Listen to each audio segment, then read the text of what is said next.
tune in, that means you're feeling the vibe. The bell rung, you already been subscribed. Right now, the queen, she on live. Right now. Please pull over the whip, no phoning when you drive. Dope Soul sporting with the talk. First lady from New York, New York. Brooklyn. All my people, you rocking with the chat. Hit that. That like button would tell me where you at. You know, step from the NBK. Born and raised up NBK. Hey, real lady, where she holding it down. No matter way how you feel, she gon' greet you with a smile. Sister, you one of a kind. Yes. Oh, sister, it's time you That's her. shine. Dope Soul. Where you at? Where you at? Dope Soul. Where you at? Where you at? Dope Soul. What? Dope Soul. What? Your soul. Where you at? Where you at?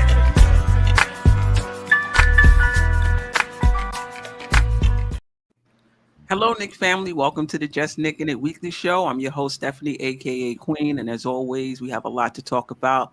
We got the crew in the house tonight. Geoff Klafter, Happily Ever Klafter, Daily Sports Blog, Jerrell, Dope Soul Alumni 21, also host of the Die Hard Giants live podcast. Hope I got that right. Ajay Hollywood, the villain, is in the house. Delusional Knicks fan is in the house. We're here to talk about the front office and the coaching search. Do you still trust the front office, just given their approach? Are you satisfied, with the process? Do you feel like they're doing their due diligence? Or, just, not particularly knowing what they're doing. At least that's what the national media wants us to believe. We'll talk about that. Usually next week, we're going to do player reviews, keep them or dump them. I think so the shows will be Monday and Thursday. So Monday we'll do the starters, Thursday we'll do the bench. And after that, we would have done the coach in the front office, but there is no coach. And being that we're talking about the front office today, we might as well do a review of the front office overall. But first, let's just start with how everyone is doing. Geoff, Jerrell, Ajay, Delusional, how are you? Great. Good. Salute to the chat. All right, feeling good. All right. Delusional gracing us with his presence. Listen, let's just get right into it. What's your overall thoughts on the coaching search? Do you think the Knicks are being calculating, doing their due diligence by asking to speak to coaches, current coaches, just to see who may shake loose in the future? Do you think they don't know what the hell they're doing? I know JJ already in the chat. Shout out to JJ, said this coaching search is embarrassing because Knicks look like. Well, we'll get into all of that. Just your overall thoughts on the coaching search. Jerrell, Geoff, Ajay, Delusional. For me, I think the title of the video that you put tonight is exactly what you should be feeling, and you should be asking yourself as a Knicks fan. How much do you trust Leon Rose? If you trusted Leon Rose before all of this happened, then I think you should still be trusting Leon Rose, unless you were such a fan of Tibbs that just by him removing him that you don't trust him anymore. I'm not one of those people. I still trust Leon Rose until he really, really gives me a reason not to. And so far, he hasn't. I don't mind the coaching search so far. It took us, like when we hired Tom Thibodeau, how long did it take us? Like how many? I heard 7 weeks. I thought it was longer than that, wasn't it? That's almost 2 months. Yeah, but even if it is that long, that's almost 2 months, and we had multiple interviews and talk tos, and the media, because we are the Knicks, whoever, even if we're not in pursuit of somebody just has to hear it or even make it up and can make it a story. So we don't know who they've contacted for real, because I don't think they will actually let that leak out. They could have been talking to more coaches and they could have got turned down, and we don't even know. Right. But I think it's all about the due diligence. I think they do have somebody in mind that's not part of an organization already, but you still have to put your feelers out and, take a shot in the dark. Sometimes you might get somebody that you didn't think that you can get. And I think this is an attractive job. So Yeah, I'm cool with Leon Rose so far. Like, just by us looking for a coach for 2 weeks, I haven't lost my trust in him yet. Okay. All right. Geoff, your thoughts on the overall coaching search? Well, I And we'll have get into far too much particulars. time on my hands, first of all, because it's the off season. And that gets me to thinking, which is always dangerous. But just a couple of thoughts, and I'll save some of them for later on. But my initial thing is, I'll start with what Ian Begley said on Knicks Film School podcast today, was that it was a Leon Rose decision, and it was not really James Dolan initiated. So from that perspective, I think the we're being run by a chicken with his head cut off narrative is a little bit off. I mean, what we've known about this front office, you may not always agree with how this front office operates or the moves that they make, but they're typically very meticulous down to the last detail. I mean, remember how the Donovan Mitchell talks took weeks and weeks and weeks, and went back and forth and this and that. And the Knicks had their line in the sand that they weren't going to cross. And a lot of people were mad. Why didn't you cross that line or whatever? But and maybe that's a show that to not trust them. I don't know. People can differ opinion on that. I don't think personally it was the right move for that price at that time. And so, and I think that we we've made some mistakes under his regime. There's no doubt about it. But from Brockaller with the salary stuff, this is a team that pays extreme attention to detail, and they're very thorough in everything that they do. So I don't think that this coaching search is going to be haphazard and disorganized, and even how the media is framing it right now. I think a lot of this is the team's reporters for like the Bulls is saying, hey, did the Knicks contact you about this? And like, well, if they did, we would shut them down. And then the story becomes, I mean, it's all anonymous sourcing anyway. And what we do know about the Knicks is that they're not going to leak anything. Everything the Knicks do is close to the vest until they're ready to operate. And I mean, we didn't know Karl Anthony Towns was coming to town until it happened, and that was right before training camp, and it hit us like a ton of bricks. I think the Bridges trade was pretty similar. I know I was floored. I didn't agree with the price, but I was like, wow, the Knicks are really going for it. And then they made another big trade, and it wasn't they don't do their business out in the open. They do their business behind the scenes like a ninja. They like to move in the shadows and in the dark. And so I don't put a lot of stock in any reporting that's not done by Shams and is not done by Begley. Trust those two. Everybody else, be skeptical of. Mark Stein and Windhorst do have some sources, and Fred Katz I would trust too. But other than that, there's maybe a handful of guys, and they're not saying a whole lot right now. So I'm not going to go overboard one way or the other. We just have to wait it out, see what happens. And when we have a coach, then we'll have something to talk about. Until then, it's all just subjective, and it's, the media trying to get Knick fans in a frenzy, and it's working. Well, I mean, listen, I think there is facts that they did ask those coaches for permission to speak to them. Like, I don't think that was a lie. To speak to that, they wanted to speak to Ime Udoka. I mean, so I guess that's the question for the panel. Like, do you think it's a lie that they asked for permission from Houston? They asked for permission from Dallas to speak to those coaches, or they asked for permission for for Minnesota.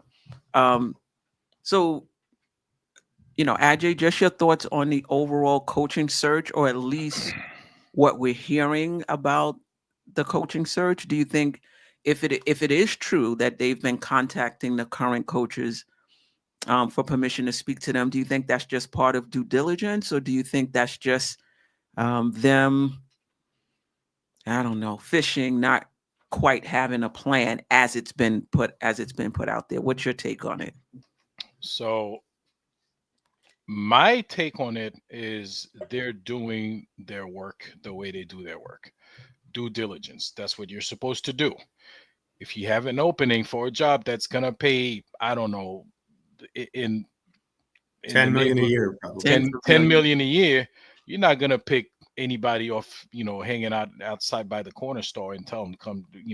You're gonna conduct you're gonna try and talk to everybody, to pick out of, because there's a large pool of coaches, of qualified coaches out there, not just the guys who are already employed, but also guys who are who are unemployed, right? So of course the media is not reporting that because they want to make it a fascinating and as negative as possible for the Knicks.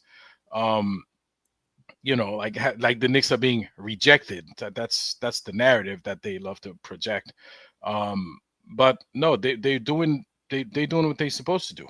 As a matter of fact, I would have a problem if they fired Tom Thibodeau today and then 2 hours later they already had somebody waiting.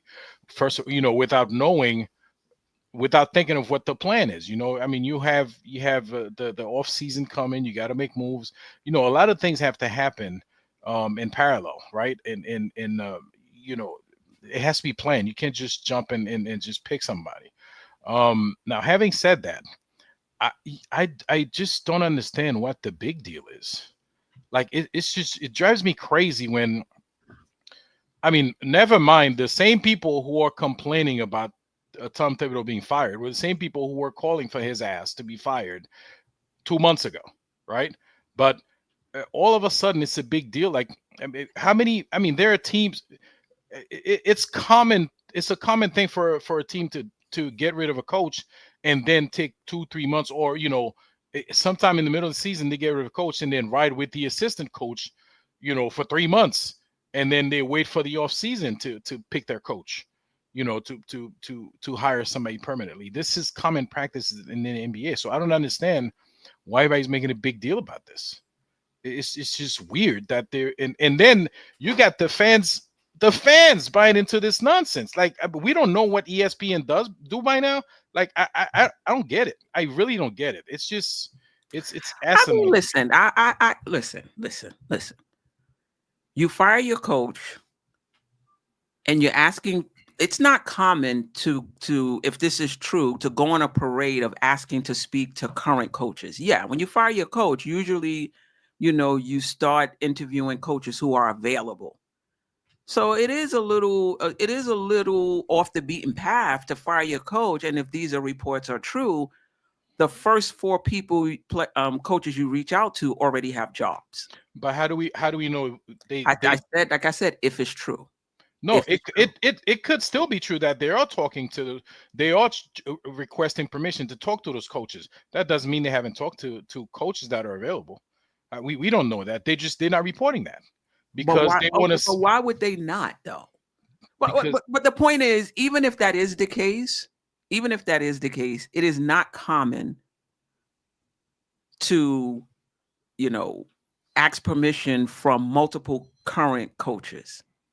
I mean, and listen, there's been reports that there's reasons they're doing that.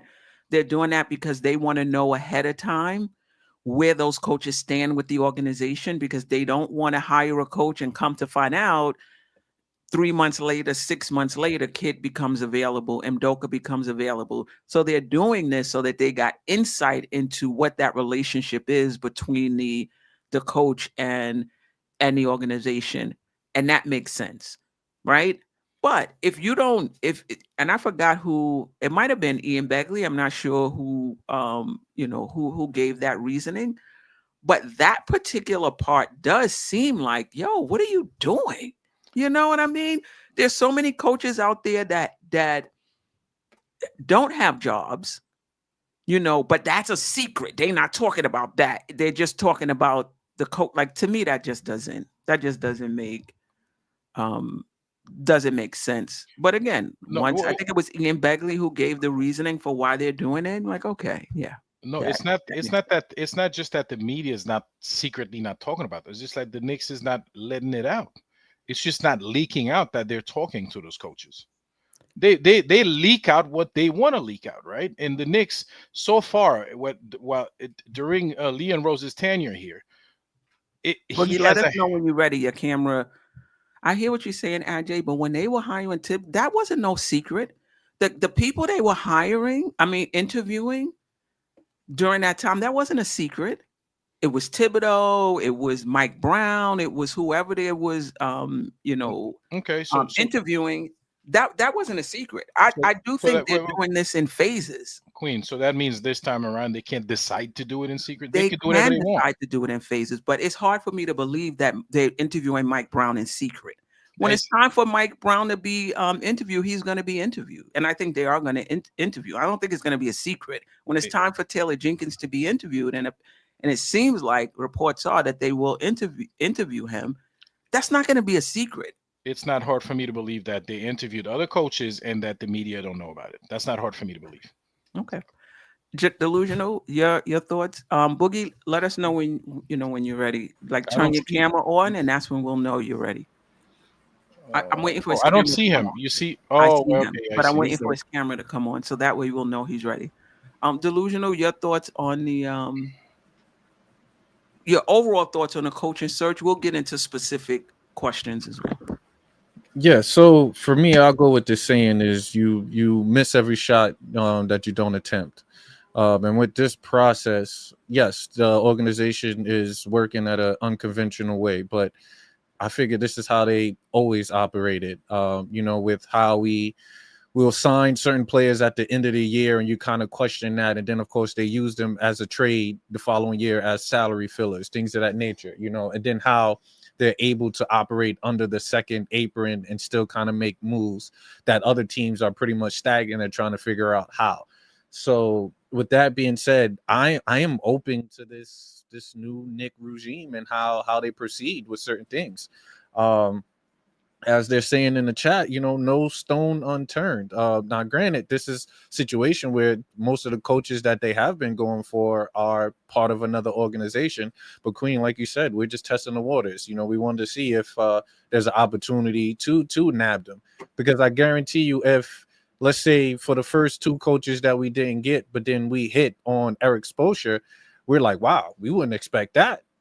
Right, it'll be a total different conversation. So I like the approach, and I still have faith in the organization. You muted, Queen.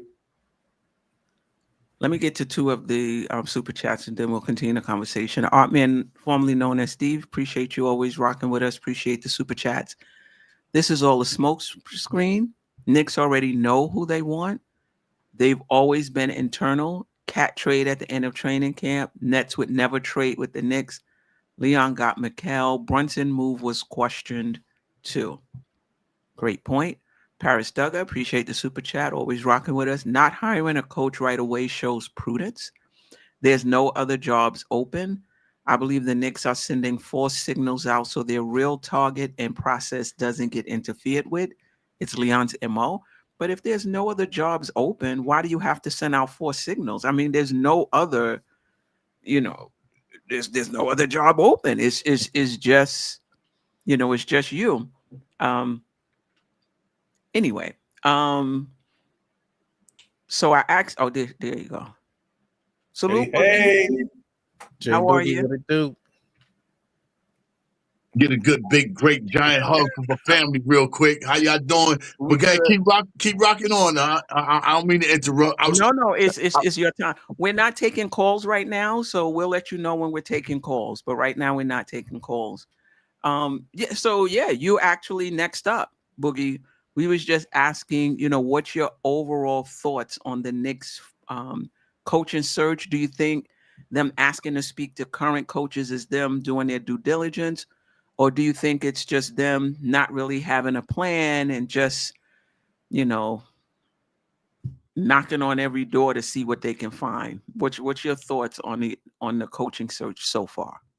But honestly, I've been so accustomed and so used to, Leon, doing something, handling his business so early in the on season. Like last year, them trades came so early, in the beginning, they got all the way out the way. I'm so used to Leon doing things real spliffy and fast. Let me just say that first. And shout out to the family, shout out to the chat, everybody that's rocking. Me personally, at this point in time, I honestly think that, first of all, you had no business going to mess with any other coaches that's already on file and on record under contract with these other teams. Because what are they leaving for? What is old boy leaving in Houston for? What is dude in Minnesota leaving for? Back to back, Western Conference. You know what I'm saying? And some of these guys we mentioning going after, they're not even top five guys. Far as coaching. If you're gonna go after some guys that's under contract, go after some guys. So like Spoelstra or Kerr or something like that. yeah, the Tyrone Lue, go after some guys. If you're knocking on doors, asking, can I talk to somebody? Go after some guys. So with this right here, I mean, I really don't like it because I know we work so hard. The office works so hard, to bring the culture back and for us to be spoken upon in great many ways. For this situation to open up a can of, let me come in and put the Knicks back in perspective where they've been a crashed organization. They don't know what they're doing and all that. They could have avoided all that. You know what I'm saying? And now people taking shots. I don't like that, So I really don't like the situation, how he's going about it right now. When it's so many coaches out there that you can go and get and grab besides going to get, trying to get permission from these other people, like they're going to give us something. These people really are terrified for us to even make any moves that's going to better us over some next year. You repeat from this year to last year and the year before that. We don't got better and better and better. So nobody's looking to try to help us do anything on coaching or players. So, but I'm just kind of like, Leon, you could have handled it in a different situation. I'm really, that's why I ain't been nowhere. And I ain't been talking about it on nothing because I kind of like been in my feelings about it. So, but I don't like it where we're at far as we don't have a first round pick. We got second picks. Whatever you're trying to do, you need to be doing it immediately fast and getting out of the way so you can take you some time, enjoy, have your little, break for a moment. You know what I'm saying? If the draft is coming up in a week and a half, we ain't got nobody. So, That's a new question. Do you think we should, and this is for everyone, take your time, find the right fit, even if they're not in place by the draft, or find your fit quickly so that they can be in place by the draft? What's your thoughts on that, Boogie? And then we'll go to Geoff. Whoever you go get right now is going to be, in my eyes, is going to be pretty much a substitute. You didn't get what you wanted. So whoever we get ready to hire somebody that we really didn't want. That's just how I'm looking at it. You didn't want none of these guys because you went searching for coaches that's under contract. You didn't even try to go get assistant coaches. But I don't know. I pray to Leon, you figure it out. You make it right. You don't done too good as far as the organization. You know what I'm saying? To crash now when we're just really getting that close. We're too close. I know you. I pretty much know everybody's thoughts on the firing of Thibodeau, either on this show or on other shows. And shout out to Eddie C. It's been a minute. I was thinking about you the other day, Eddie C., when I was thinking about whether I should go to Costa Rica, and you came to mind. Just your quick thoughts on the firing of Tom Thibodeau. Looking at the after effects right now, Tom shouldn't have been fired because we got nothing in place for him. But I think, honestly, Tom kind of like eliminated himself a little bit, and they trying to make that the reason why and showing like, you didn't play these guys. You played them late. Then you got other guys like Obi Toppin running around to him, all I need is a little bit of time. I could have been doing this here and all that. So a lot of things is getting thrown in his face right now, whereas It's looking like, he didn't give people opportunity or chances or whatever, which I think he gave some people some opportunity and chances. It just ain't work out. But Leon and them ain't got no new money. And I constantly be saying they ain't under new contracts. Only one out of his whole network got a contract was Tom. So somebody's gonna take the blame. Why not blame? I'm blaming on the one that got the money. We're gonna get rid of him. That's an interesting point. The front office is not under contract. They got nothing new. Yeah, they're not under contract, and so this is going to be their last coaching hire because they're next. Geoff, you wanted to say something? No, not at the present time. I have some thoughts, but I don't think they're germane necessarily to this particular question. I think Shout out everybody to knows Indiana that's Chef. Tips defender. We miss you as well.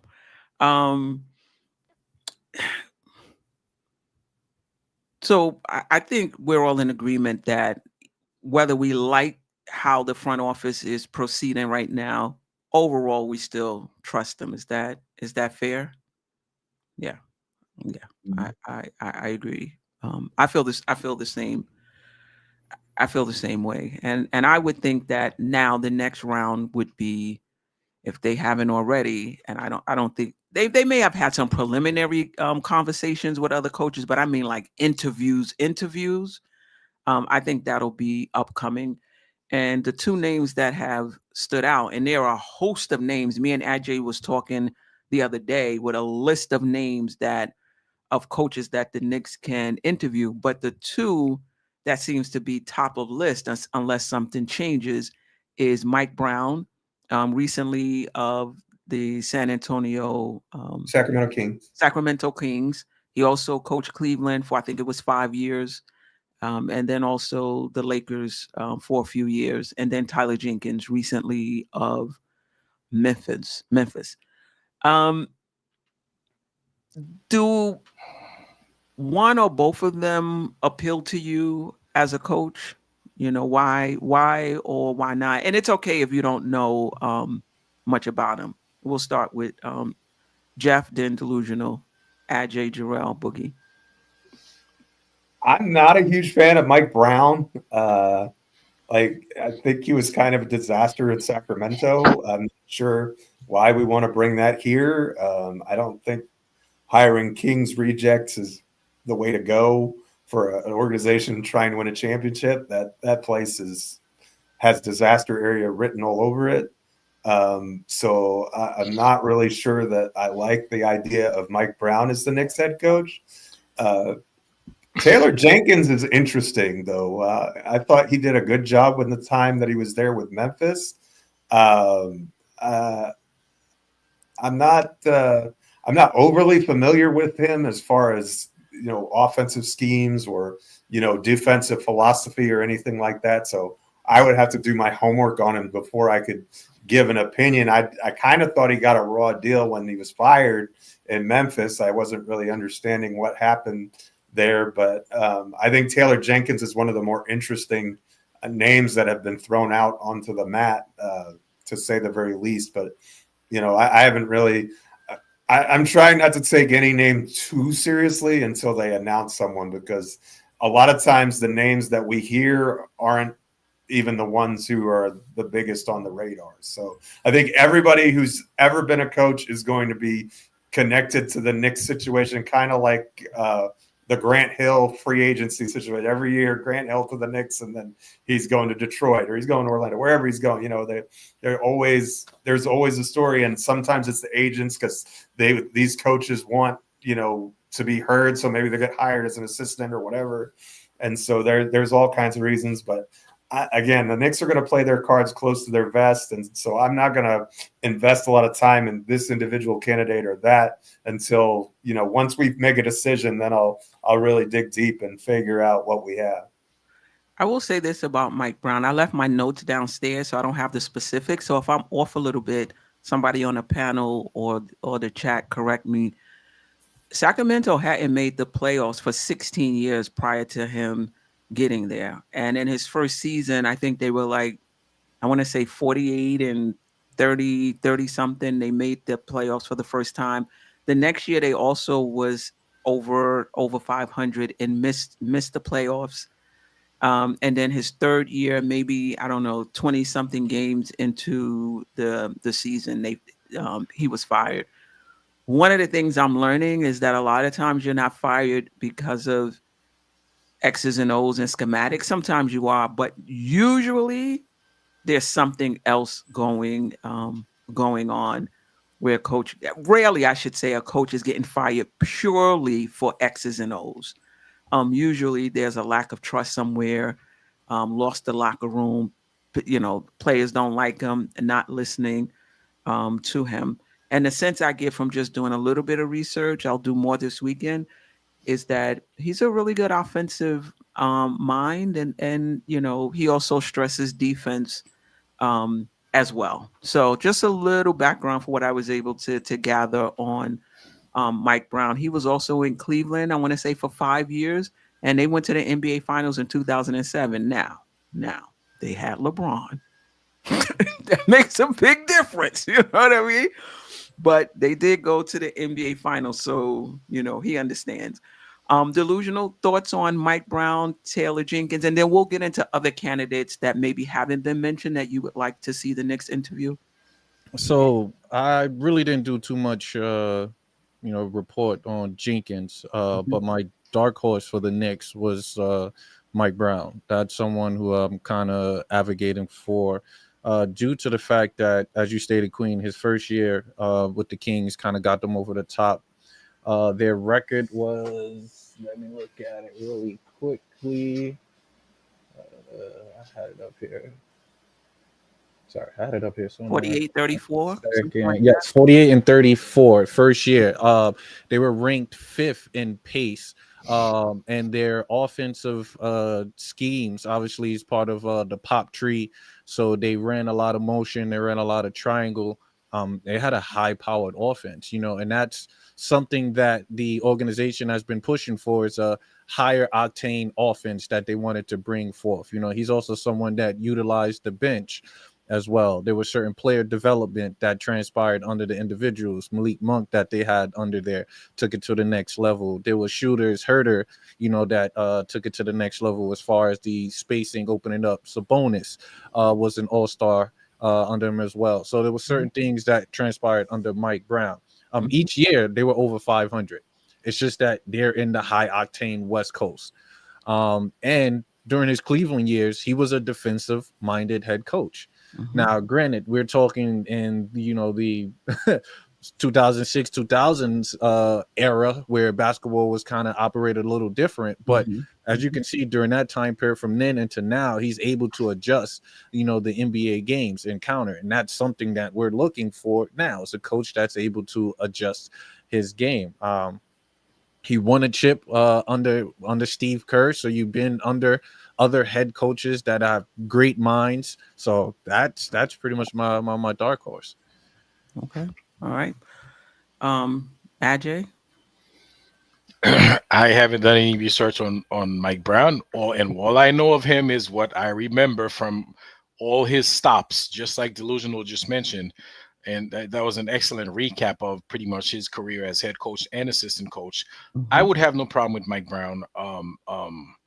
And from what I know and from what I remember, he holds his players accountable on both offense and defense, especially on the defensive end, because he had his guys playing defense in Sacramento. Of course, you have to adjust to the personnel that you have. Right. He had Sabonis and right. Yeah. Yeah. So yeah.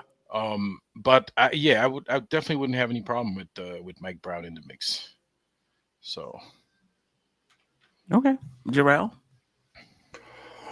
I don't know. I kind of agree. I kind of agree with Geoff. I don't really have a person that I want to have the job yet. I kind of want to wait until they actually pick the person, and then I do my deep dive, because I don't know, like Ajay and Delusional said, like, we remember Mike Brown for what he's done with his stops and stuff. That doesn't necessarily mean, what we will actually get with the Knicks since he's got fired from the Kings. Maybe, You don't know what his coaching style would be. He could have changed, could have not changed, it could have been the same. Taylor Jenkins is the same way. I like him too.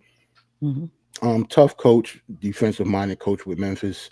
I was actually shocked when he got fired, and I was kind of shocked that he didn't latch on and get a job anywhere else. I kind of think that was his decision, because even as a head coach, Taylor Jenkins was, I don't know, seemed like he was a good enough coach to at least be on somebody's bench this past season. No, I think he just got fired though. No, this season. Oh, From Memphis. He got fired with like 20 games left. Yeah. Oh, okay. I'm thinking it was last season. Okay. No, it was just this season. And the knock on him was that his offense wasn't creative enough. And so the year he was fired last year, they hired the coach who has the job now. They hired him as an assistant coach under Jenkins, almost like an offensive coordinator. Gotcha. To help. And then when he got fired, when Jenkins got fired, he got the job. So, right. I don't know if if our front office feels the same, that he's not offensively creative enough, but it seems like he may get an interview. Like, I knew he was a defensive-minded coach, but I didn't know he was like inept at offense. Just because of that, I'm taking him right off the list. So thank you for educating me on that. Mike Brown's I kind of know what I'm getting from Mike Brown, and that's kind of the reason I don't want him. Because all of the stuff that Delusional said is correct. He's not a bad coach. Maybe I'm speaking from a place of privilege to not want a good coach, but I just don't want him for some reason. Like, I'd rather have I'd rather have a new coach with Mike Brown on the bench as his first assistant, other than having Mike Brown himself as a coach. I don't know the specifics as to why, but I don't know. I don't have a feel. Yeah, I just don't have a feel for Mike Brown being the head coach that'll take us to a championship and us winning it all. Maybe as an assistant, but as a head coach, I don't see it yet. But if that happens and they hire him, then it is what it is. But I'm really excited for when they hire the person, then I'll do my deep dives. I hear you. I ain't wasting time. Exactly. On prospects. Yeah. Right. Jay Boogie, thoughts on Mike Brown or Taylor Jenkins? I don't know nothing about Taylor. Taylor, all I know is probably lost control of his locker room over there. He allowed them people to do whatever they wanted to do over there. I don't got nothing to do with Taylor. I ain't looking for him to come over here. I'm still throwing my hands up. Why you get rid of Tom? You talking about this guy here? You talking about Brown? Brown has his ways and his don't ways. The biggest thing with Brown, as far as with me, is you didn't even lead LeBron to a championship. So how you gonna lead Jalen to one? I'm just looking at little scenarios, and not saying that he's not a good coach, and I do believe, what he did for Sacramento is good, and I think we could be better than what Sacramento is because we got better all around team players and everything. But I just don't think he's going to be he's the guy for the Knicks. That's just me personally. Do you think it's more personality-wise in terms of whether the players would take to him? Do you think it's more the schematics? Do you think it's more, just a feel? You got too many failed opportunities, and since you've been in the league, and once you fail and fail and fail, you know what I'm saying? I'm not looking to see if you unfail yourself with us. I don't have time to play games with this squad right here. This squad right here is ready to go. And we need somebody that these guys is going to believe and going to want to follow and rally their game up behind them, because the next coach that come in here, it's not on the coach no more. It's on these guys. Because how you portray it is that, it's on Tom, the reason why we ain't getting nowhere. So we got rid of Tom. So I got rid of Tom. Now the next situation is on y'all. Y'all going to have to, be on y'all best game with the coach we bring in here. But I just don't think that, Mike is the coach that, that can lead these guys. You know what I'm saying? That's just me personally. Yeah, I think, and then we'll get to Paris Douglas Super Chat. I think as fans, we're thinking that Tom Thibodeau's you know, and Geoff, I read Jeff's article today, and he just succinctly put offensive creativity and defensive versatility, like 4 words, just summed it up.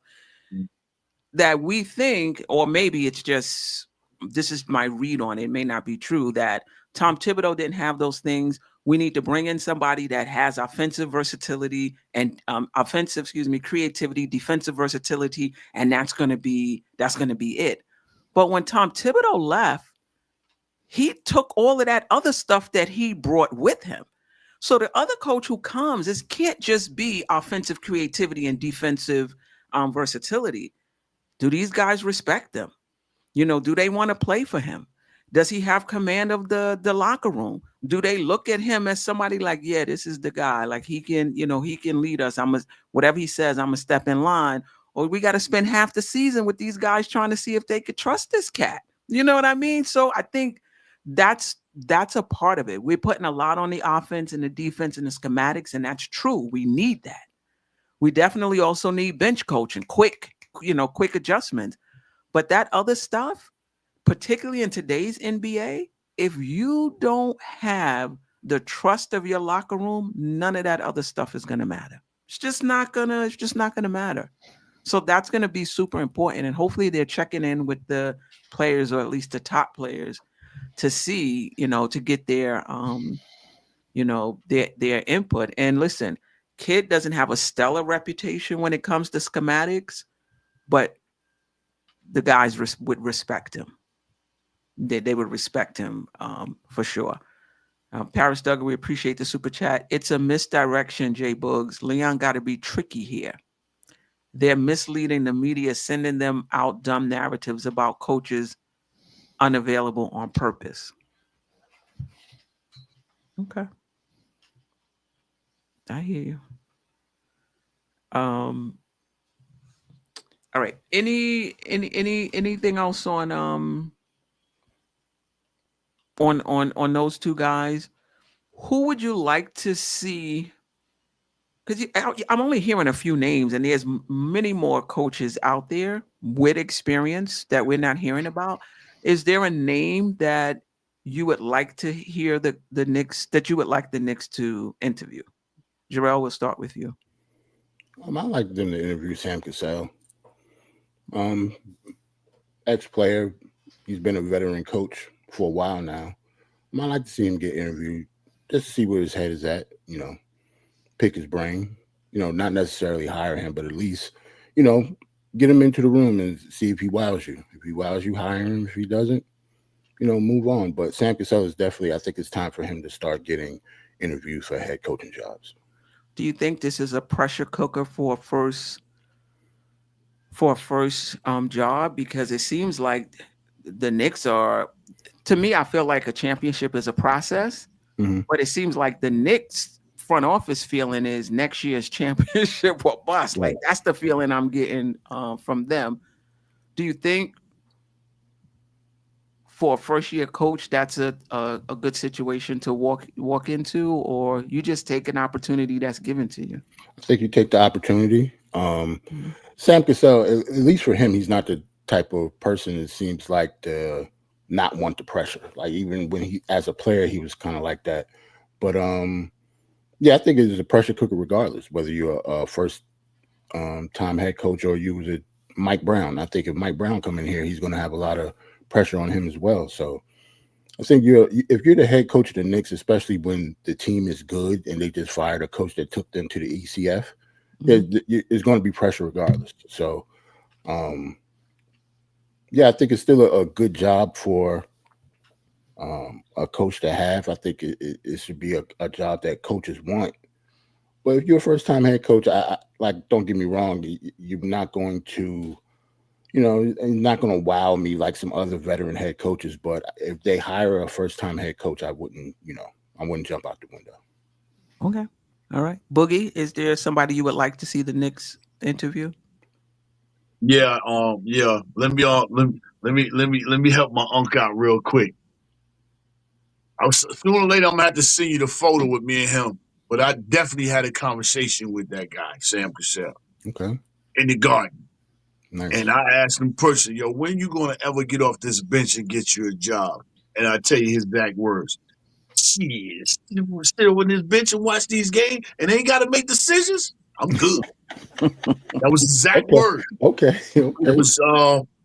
I went to go see the Clippers. He was with the Clippers then, and I was there, you know, in honor of my man John Wall, and that's when I talked to him, and those are his exact words. I think I like to get young with somebody that knows and understand and been through it and has followed and is on deck. And I said it last year, and I'm gonna stick with it. And it's Quinn. I'm gonna stick with it. Reason why? Because first thing first, Pat Riley's getting ready to leave soon. So if you can snatch him away from Miami, one way or another, because he's looking mad. Hey, yo, keep that. Yo, if you snatch him away from them, they're gonna be tossed, slammed up in 2 years at the most. Because their plan is for when Riley moves on, for Eric to go in the office and Quinn to take the bench. That's their plan. But if you get in his ear and be like, yo, you ready now, blah, blah, blah, I think you're ready for that, I think he would step out. Get it, especially got a good team. That's my one. My two is Jerry Stackhouse.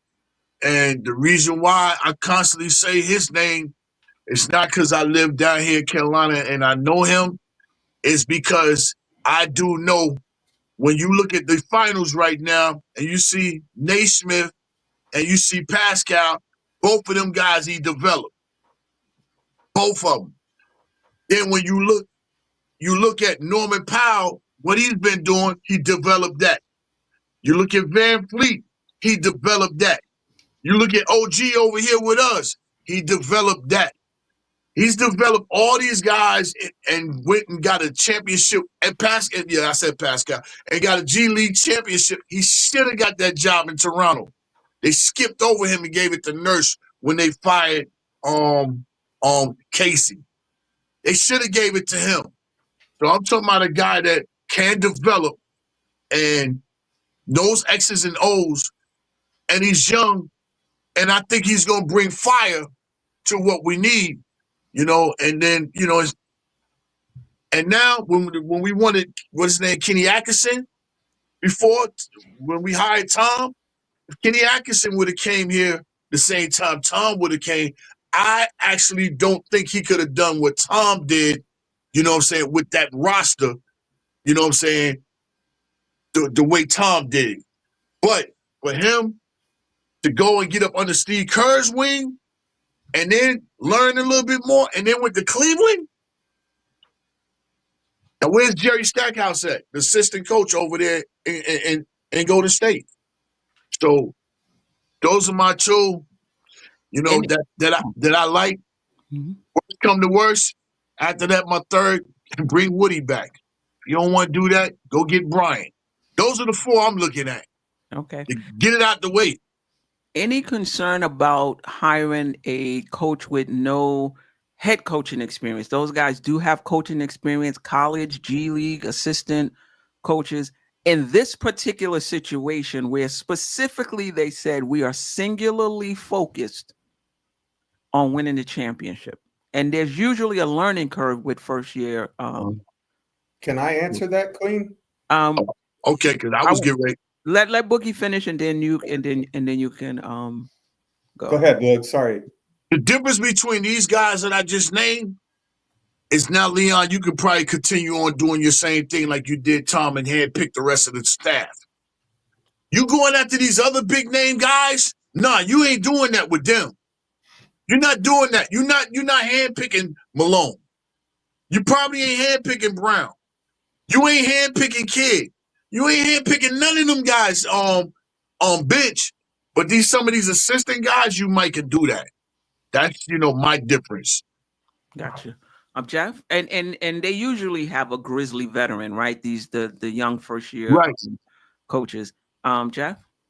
So first of all, full disclosure, I was 1000% against hiring a coach without experience. That was where I was at. But from listening to you and listening to the chat, I decided to do some research. And so I mentioned it in my article today, but there have been 9 first-time head coaches who have gone on to win the NBA championship. The first 4 happened in the 1940s and 50s, so I'm not going to count those because the league was brand new. But Paul Westphal did it in 1980. Pat Riley did it in 1982. And then you had Steve Kerr do it in 2015, I'm wanting to say. Tyrone Lue did it the very next year in 2016. And then Nick Nurse did it in 2019. So that means 3 times in the last 10 years, a franchise has identified a head coach without any head coaching experience that was going to be the best fit for their roster. And they went ahead and won the NBA championship in their very first season. That is crazy to me.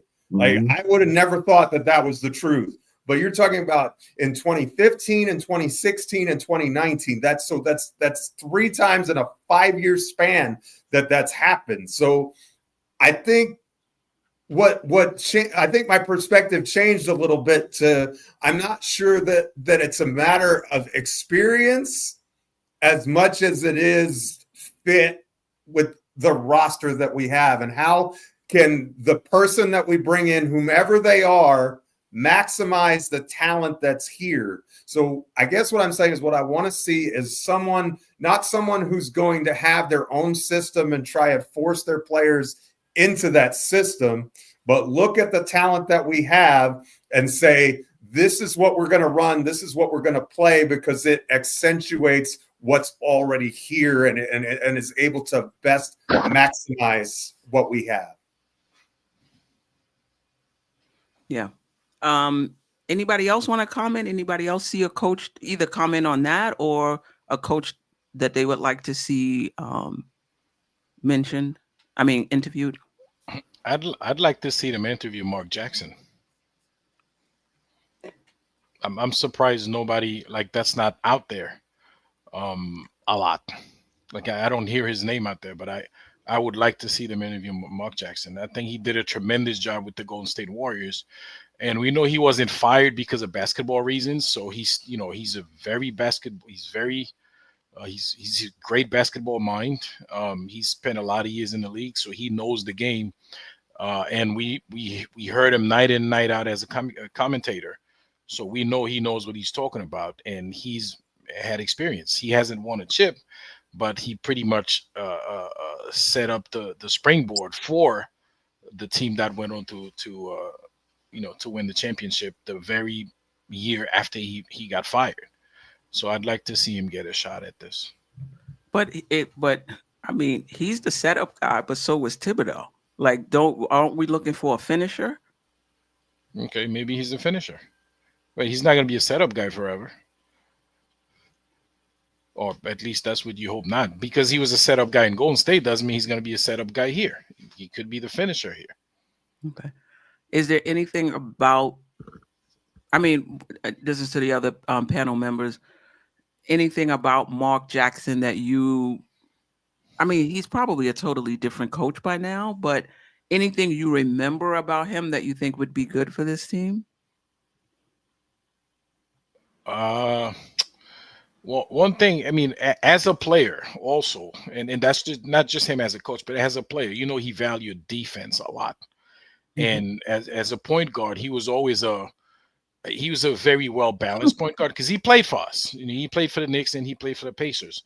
So he was the balance of shoot or passing the ball or setting up the offense. He was really good at that.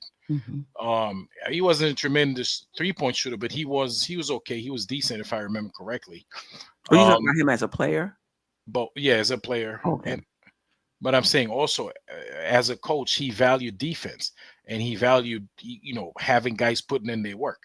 And I'm not trying to give him credit for what, for what Clay and Steph turned out to be, but he was definitely there and, being part of those training sessions when that was going on.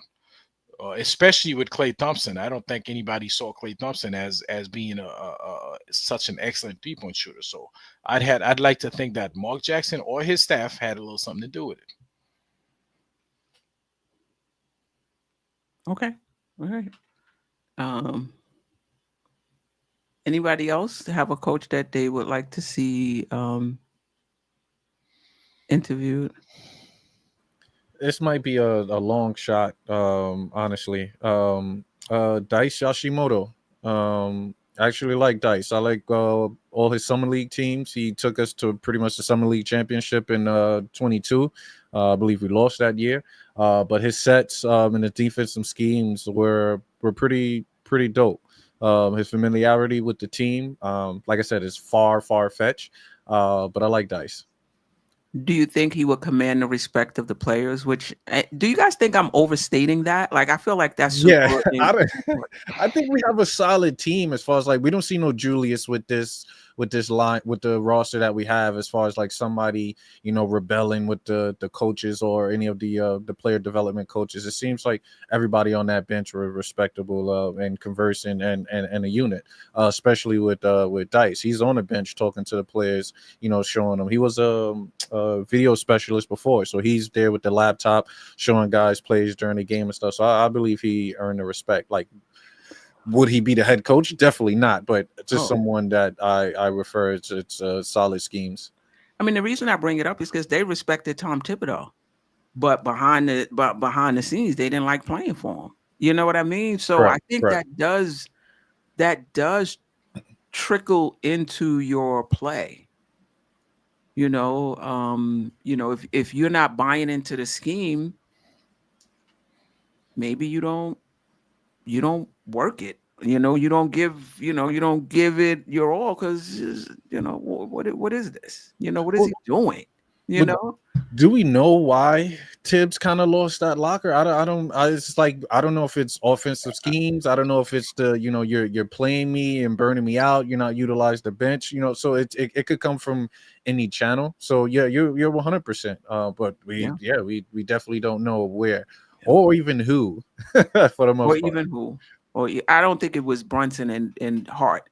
So whoever it was the other guy. Or Deuce or Mitch. I don't know if he really I don't think those guys would have. I mean, they might have complained, but I don't know if the front office would have taken that as serious as a Cat or OG or Bridges. I firmly believe Tibbs got fired simply for basketball reasons. No, no way. Okay. No way. I mean, if you listen to those that are in the know, you listen to Cat, you listen to Begley, you listen to those guys, that might have been a part of it. But this has been going on for a while. It was his approach to the bench, using the bench, his approach to playing the players a lot of minutes. And then on top of that, once the players start, not giving you their full endorsement, that's it. I think schematics was a part of it, but I don't think that was the sole reason. Anybody else have thoughts on that? I kind of have a feeling I know who it was. To me, it was obviously Bridges. He might not have been the only one, but he was definitely one of them. For the first time in his life, he said something newsworthy. You've never heard Mikal Bridges say anything negative about anything. And for the first time in his life, and I'm talking about throughout college, whatever, he said something that you cared about what he said in the microphone about basketball. Mm-hmm. Now, I'm not saying that that's not a good thing, but you could tell that he was frustrated. And by the way that he played, it kind of makes sense. Like all of us, like every week we came on here and said that something was wrong with this team since January. We just didn't know what it was, right? Now we kind of know what it was. We don't know exactly what it was, but yeah, I don't think Tom didn't get fired just because of like X's and O's. Nah. And listen, Bridges could be thinking like, yo, the fans is getting on me. Y'all playing me out of position. Y'all playing me as a point of attack defender. And then y'all getting on me for not having the stamina to hit 3-point shots or whatever, Mm-hmm. And listen, they traded for him. It's not like he was a free agent and they could talk about what his role was. But that's why they brought him in here. They brought him in to be a 3-and-D guy with a little ball handling skill. When you got Brunson and you got Towns, they're getting the most of the shots. He's a third option. Even in Phoenix, how many plays were they running for him, right? He ate off of Booker and off of KD. That's just how it is. But yeah, I think he was frustrated. Fans all on me. I can't even go on Twitter. They all up on my back.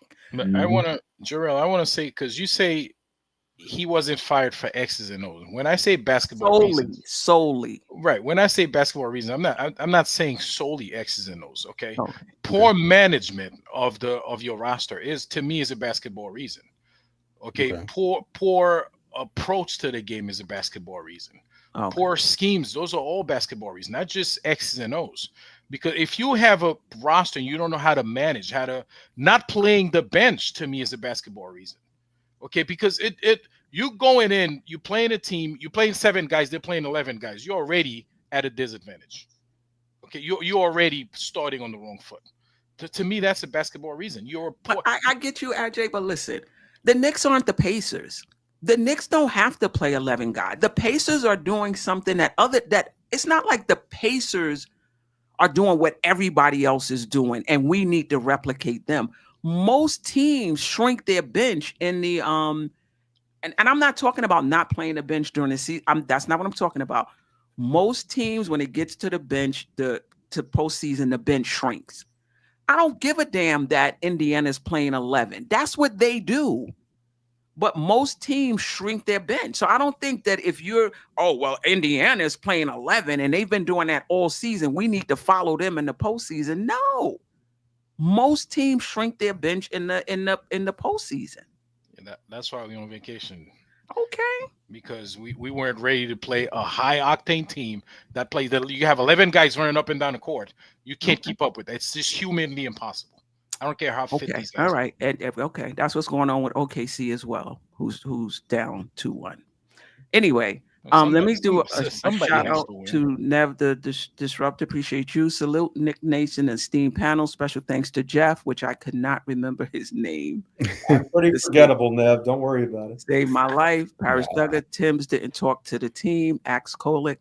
Who the hell is Kolick? I mean, anyway. I mean, come on. I mean, yeah. Listen, and that was another thing. The relationship with the front office began to fracture. I don't give a damn about whether or not he talked to Kolick. Like, come on. Anyway, what about in terms of other coaches? I haven't heard Vogel's name. I haven't heard. Don't nobody want Frank Vogel. I'm just saying. I'm just letting you know, like who. I'm just letting you know who's. Don't he got a ring? He does. He won the championship in the bubble with the Lakers.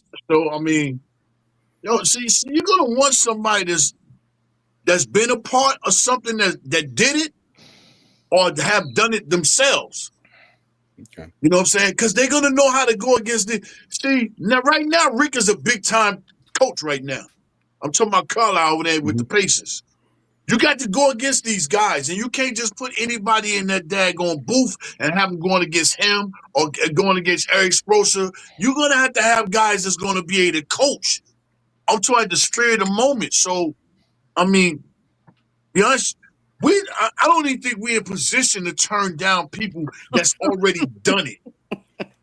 What you mean? Y'all ain't done it. I done it. What you mean? So Vogel, I mean, I don't see nothing wrong with it, but besides, he might, so he can get back in, he might be one of the ones that allow Leon to bring his own coaching staff. But I'm going to tell you, if the next coach that come in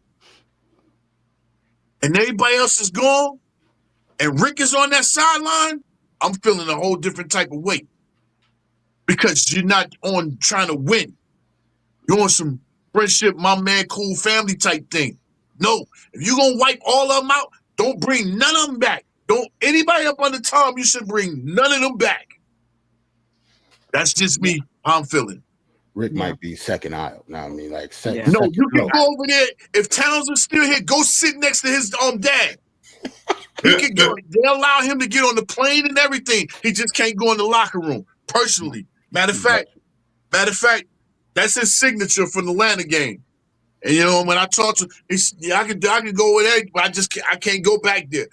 Give Rick one of them daggone positions. He can get to the game, sit all he want next to Towns' dad, and they can kick it all they want, or go over there with the rest of the legends, the Stocks and all them. Once a Nick, always a Nick. But once assistant coach can't always be assistant coach. Yeah. I heard someone mention Jeff Van Gundy. I'm like, are we serious? I don't even think Jeff Van Gundy can come in the building, can he? He's been getting praise. He has been getting praise from the Clipper players. You know, Ajay, you know, we were talking the other night. He said, listen, coaches evolve over time. You know, so whoever Jeff Van Gundy is, when I think of Gundy, I just think about the 90s. But coaches evolve over time. And even when he was in Houston, the players loved him. In the Clippers, I think he's an assistant coach with the Clippers or a consultant. Or like an advisor or something. They love him. Team USA as well. I'd be shocked if we get him back, though. I would be shocked. Offensive creativity. That man's out there with peach baskets, though. He ain't going to be defining no offense for you. I mean, Jeff Van Gundy is he's like Thibodeau is a Jeff Van Gundy disciple. Like you're just like you're replacing you're replacing a 52 Studebaker with a 48. But maybe, just maybe, he's been around. And listen, and I forgot who said this. Carlisle had issues in Detroit. Carlisle had issues in Dallas, and now he's reinvented himself in Indiana. So coaches do evolve, you know. Yeah, but in Dallas, Queen, he won the title in 11, and then they traded Tyson Chandler away and broke up a championship squad, and then they went downhill fast. But that team beat the Heatles, if you'll remember. I do remember. Like that was to me, that was impressive. Like that team overperformed their talent in much the same way the Pacers are doing right now, in my opinion.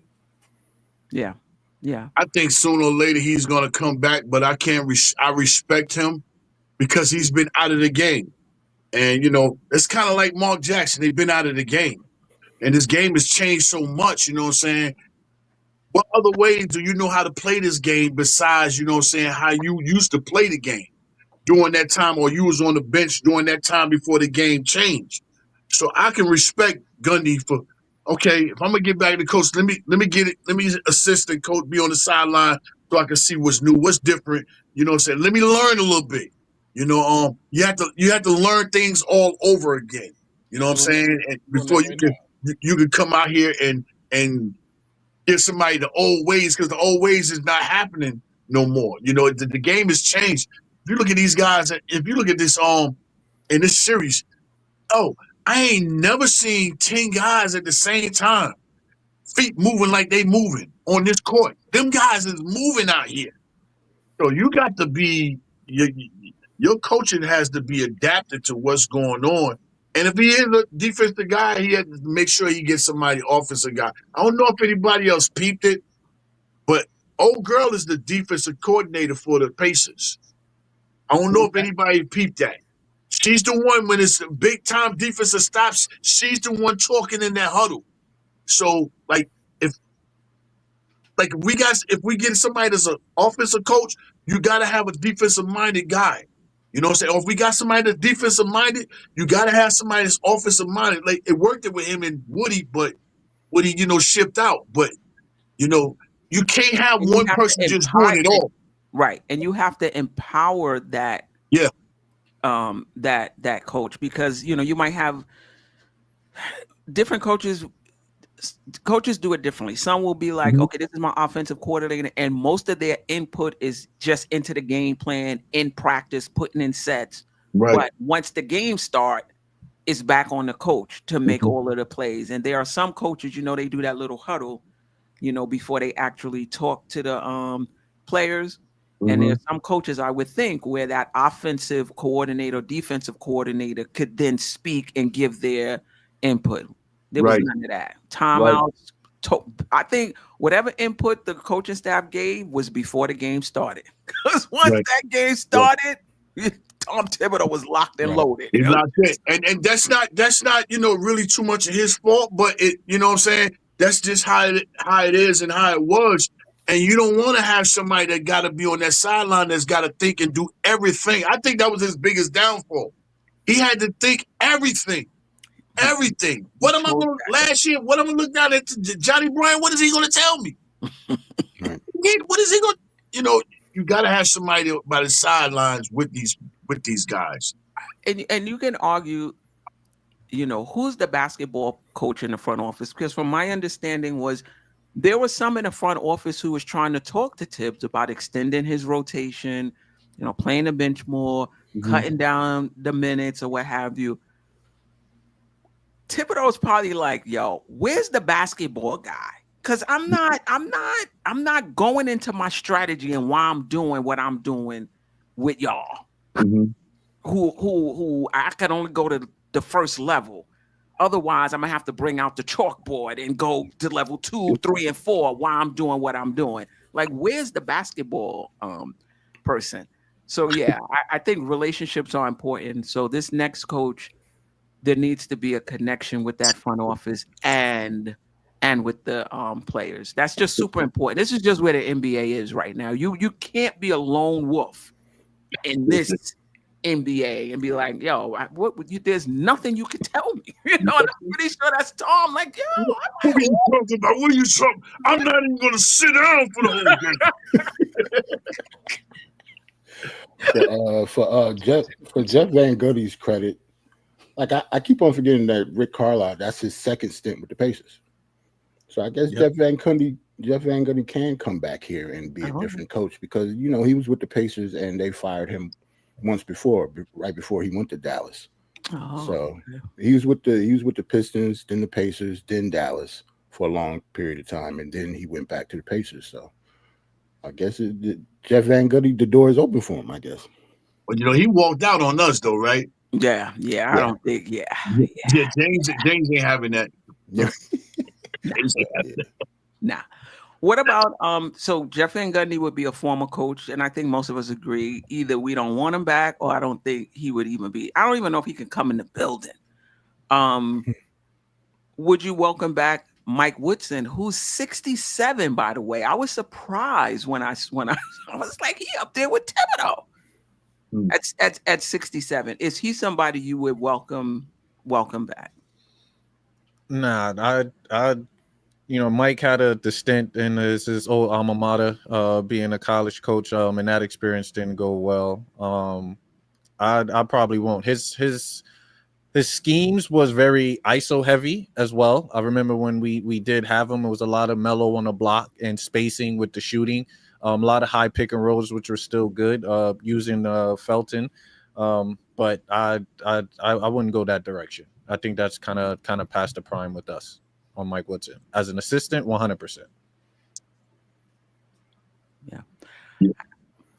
I do want to say this about coaches getting a bad rap for ISO play when they have players who are great at ISO. So, Woodson, probably seen as not creative. He had Carmelo, one of the best ISO players in the world. Like, what are you going to do? Jason Kidd, another one seen as not very creative, but he has Luka Doncic and then Kyrie Irving, two of the best ISO players in the world. Then, all the talk about OKC and their depth and their offense, but they're a very ISO heavy team as well. And you're seeing this now against Indiana, who has the defenders now to make it hard for SGA. And now you see this supposedly free-flowing offense collapse, So a lot of times when an offense collapses, it's being blamed on offensive creativity and not enough credit is given to the defense and what they are taking away, so that you don't really have a lot of options, right? So I think there has to be context when we talk about lack of offensive creativity when that coach is dealing with a ball dominant ISO player who is great at ISO. You understand? I think it's one of those fine lines between this player is at his best in ISO, but at the same time, we're trying to get, others involved.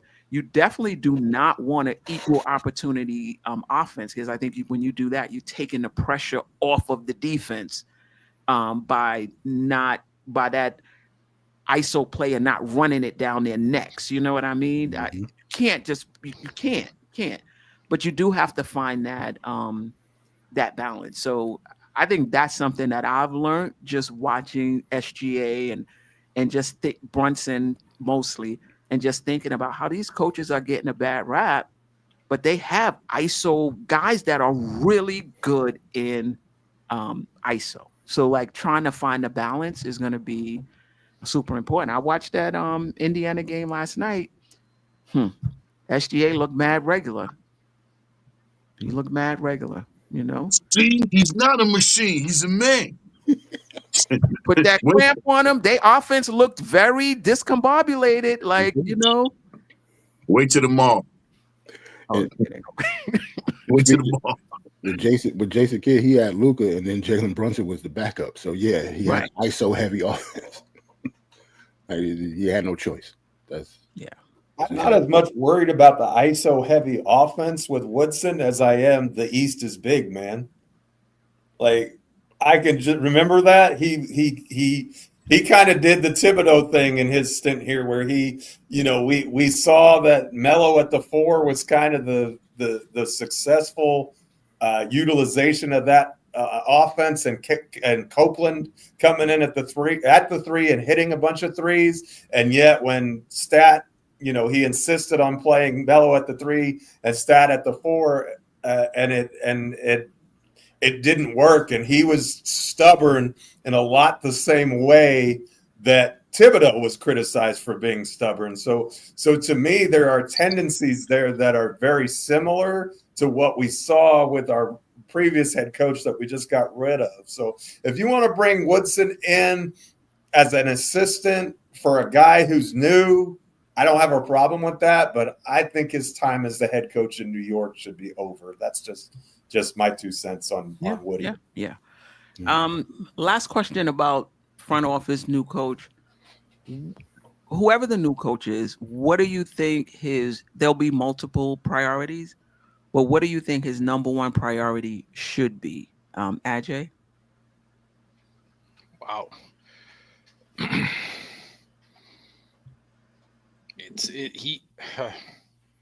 You need a little time. Yeah, well, I mean, not that I need a little time, because there's many things. So, but you're trying to sort through which one would be a priority, right? So, Right, first of all, obviously, and they're gonna do that during the interview process, right? He has to assess his roster and understand. Obviously, he's gonna have all summer to prepare to understand how he's gonna use the roster. Well, obviously, the thing is you have to optimize the guys you have on the bench, and not just the bench, but in your starting lineup. Okay, because we feel, and we talk about this like several times here, we feel like they didn't use the players to the best of their abilities, or even some of the schemes that they didn't use. And we've said this so many times on this platform, how, like, you could count on one hand how many pick and roll or pick and pop you had between Jalen Brunson and Karl Anthony Towns. Right, that's something they could have benefited during the off season, right? So we got far into the playoffs, but we worked really hard, harder than we had to, because we didn't use some of those schemes and take advantage of some of these favorable matchups that we had. So you need a coach who's going to look at the roster that you have, or the roster that you're gonna have, because we're talking about coaches. We're not talking about the roster we're gonna have. We don't know what roster we're gonna have, right? Which is very important. But I guess we'll talk about that another time. Right now, everybody want to code a coach, but we don't even know who's the coach going to be coaching. But at least that coach has to understand that this is what I have. This is how I can get the best out of those guys, not just on offense, but also on defense. Okay, because I mean we had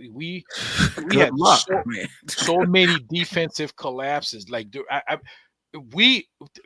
fact that we got to Game 6 of the ECF, like, we did great.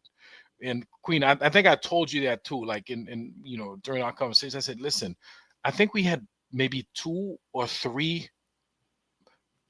I want to say like 2 great games throughout that entire playoff run, but somehow we made it to Game 6. The games that come to mind are games. Was it Game 6 against the Celtics, and maybe Game 3 against the Pacers, right? Where we play comfortably, and we didn't have to work like super hard and didn't have to come back. I like that. That entire Detroit series was uphill. It was a uphill battle, man. The entire series, but we all know, it's clear that we have more talent than they do. Okay, and it shouldn't have been that hard for us to get past Detroit, but because you got to have a coach that understands your roster and is able to maximize the roster that you have and get the best out of those guys. Jerrell, what do you think the number one priority is for the new coach? For me, it's easy. Brunson and Cat. How to utilize them on offense and defense. I don't think they did well together on either ends of the floor. So to me, just to make it quick, it'll be the dynamic between Brunson and Cat. If the new coach can't make that work, then we're not going to win anything. So there's a lot of pressure on that, and it's a lot of pressure on the players too. Like they have to be. Now that Tibbs is gone, there's no more excuses really. Regardless of what head coach comes in here, the accountability has to be on the players at some point. So just because Tom is gone, that don't mean, Jalen Brunson and Cat are off the hook. Like they're good enough. They both starters in the East for an All-Star team. They have a pressure to get back to the Eastern Conference Finals as well. It's not just on the coach. Right. Boogie, what do you think the number one priority is? You got to build your relationship. Unc just said it right. You got your 2 main players. If Towns are still here, you got to get with them. But it goes further than them. My first day there, I'm taking the whole team out to eat, and it's going to be a closed restaurant. We're going to sit down and have a conversation, and we're going to, build our relationship. If you don't have a relationship, there's no locker room. If there's no locker room, there's no playing together on the court. So this guy has to come in and learn from them what he needs to do instead of him coming to tell them what he's going to do. It goes both ways, and then we can go from there. And then you can sit down and show, footage like the Brunson one-on-one. How can I make things easier when all this dribbling, all this you have to do? Towns, how can I make it better? What can we do? What are you willing to do? And what can I tell you do versus, what are you willing to do? You just have to build your relationship amongst these guys so then it can just spread out, in the locker room. And then the guys, they're going to feel better about you and they're going to want to play for you more than anything, appreciate you here. Because this is very big for the next coach to come in. Because, I don't think the Pacers win it. I think they're going to break up. You got to get Turner some money. He deserves some money. You got to give him $40 million. Nate Smith, Nate Smith, you got to give him some money. He's probably going to want to leave. I need at least $25 million somewhere. I got a ring. I'm blah, blah, blah. Let me go somewhere, help somebody that got some money. So, and then you got Boston over there. Jason is not coming back this season at all. He's not coming back. I wouldn't mind, in this very moment, just thinking about it the last 10 minutes to go ahead and get Johnny. Now I got inside footage, or like you gave Cleveland inside footage of us this season. Now I got it back with them, but you're with us. So that eliminates them. So it's only a few teams that probably could be in our way, but I think they're going to be out of the way, like Boston. I think Indiana going to break up. They're going to lose a couple of people. I know Orlando, they going to be coming back with injuries, but I'm not too much stressing about Orlando. Milwaukee, that's a deadbeat. You know what I'm saying? This is very crucial for the next coach to come in and lead us to where we need to be at. You know what I'm saying? Knowing that we should have been there this year because we had so much help and luck fall into our hand. I'm hoping it'll double up come next season when they get right back in our hands again. But the coach that comes in here, he got to be right and exact because it's still there for us in the East. It's here for us. Yeah. Delusional. What do you think is the new coach's number one priority? It's number one priority is just kind of bringing a system. Like I stated on countless of your show. So one thing about these championship teams is the coaches always came in with a system from jump, whether it's offense, whether it's defense. The players know what position to be in any situation. So there's not a moment of time of where they're out of place. They know where to be. Right. So being in a system, I think will have pretty much is the first kind of thing that they should bring, or that coach should have and bring forth. Okay, Geoff. Well, I like Jerrell's answer with the synergy between Cat and Brunson, but I'm going to go a different direction. And my thing is, how do we generate better defense at the point of attack? I think that being able to defend the point of attack consistently well and guard 94 feet is going to be a key for this team. I think what you've noticed in the Pacers series is they wear people out. Like OKC looked tired, and they're a young team, and they looked exhausted in the fourth quarter of that game.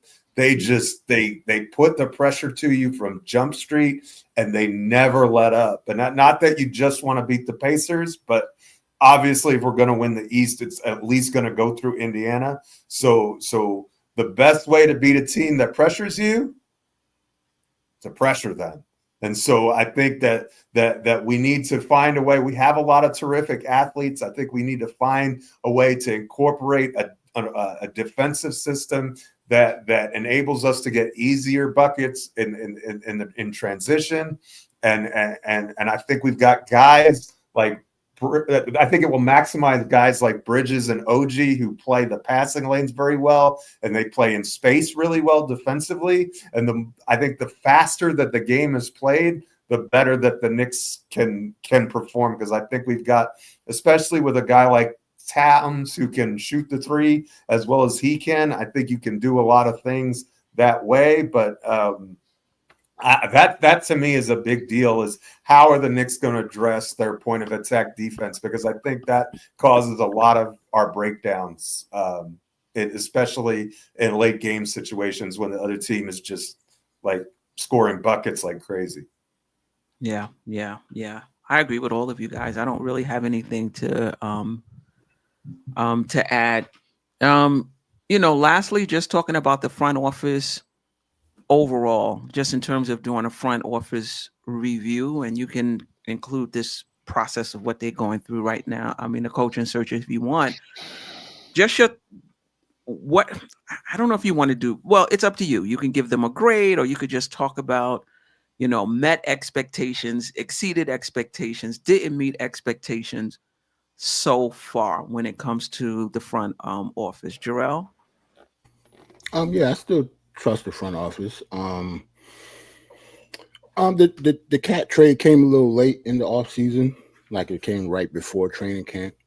That obviously wasn't the best for team chemistry or whatnot. But other than that, I mean, they didn't do anything during the season that, I call pause with or something like that. So I think they're doing pretty good. I still trust them. Them getting rid of Tom Thibodeau didn't shake that trust for me yet. But now we just got to figure out, who our next coach is going to be. And I think that process is going to take a lot longer than fans want. But it is what it is. I think we just have to wait. And I think the front office, don't get me wrong, it's not like they're not playing for their jobs too. Like it's already been mentioned that, they don't have a contract. They don't have a contract. It's their last year too. So they're trying to win. They're trying to make the right decisions. I don't think Leon Rose did this just to, I don't know, F with Tom Thibodeau, like he didn't like him or whatever. I think he thought this was the right decision. And we go on from there. Just your thoughts. You mentioned the Towns trade. What about the Bridges trade? You talk about like the price of it, that we gave up 5. Yeah, just overall. Do you think it was a good move for the front office? I mean, in hindsight, yeah, we probably paid a little bit too much, but there obviously was a Brooklyn tax. We got to think about where we got him from. So I'm chalking it up to that. Like, we gave up a lot, but look where we got him from. We had to give up a lot to get Mikal Bridges from Brooklyn. So in hindsight, yeah, you could say it's a bad trade, but at the time, I didn't have a problem with the 5 picks at all. Yeah, I think we all thought Bridges would be better than he was. Right. Yeah. Geoff, just briefly, overall, the job you think the front office has done up to this point? Well, to this point, so there's 2 different ways that I want to look at this. First, it's the bird's eye view and where we came from, which was 17 wins, to where we are now, making the second round of the playoffs every year.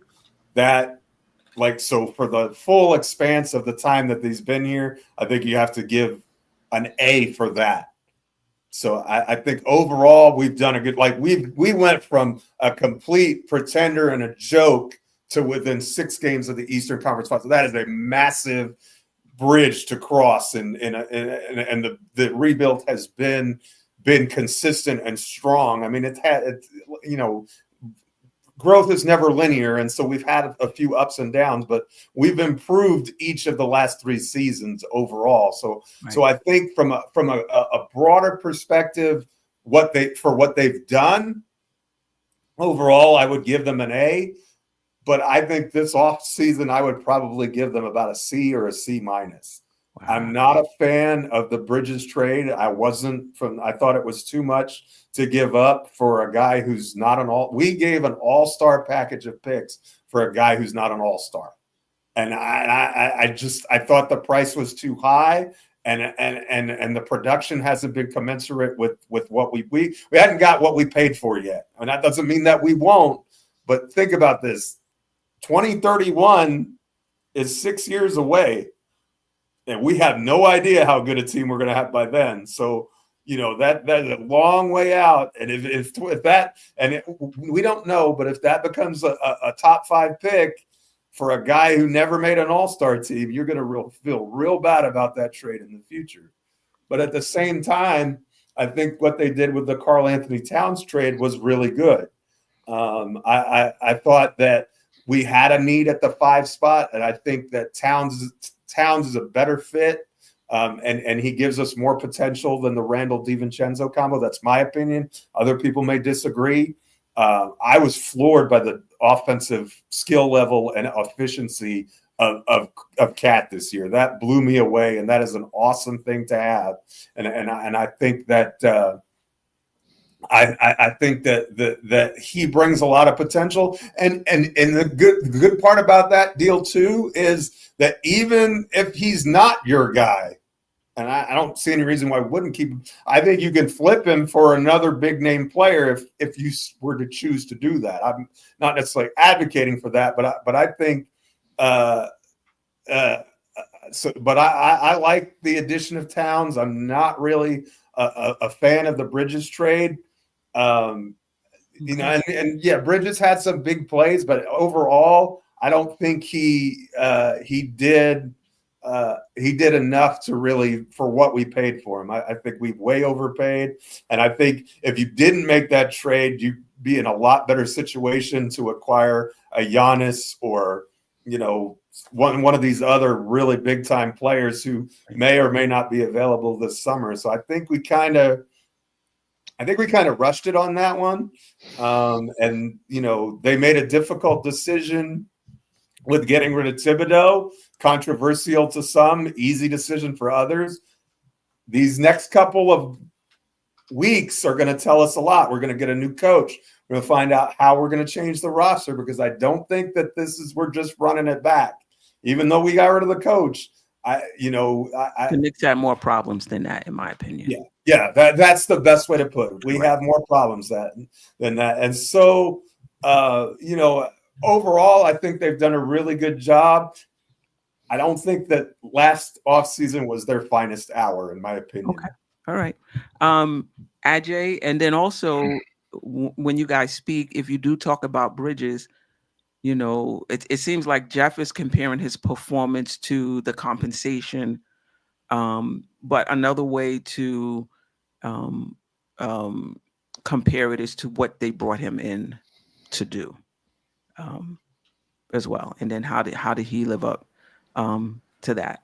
Let's go with Ajay Boogie. Then Delusional. Do you have to go? Do you need to go? Yeah, I do also, kind of go. So, but Delusion, yeah. I can talk on another episode if you don't mind, or if No.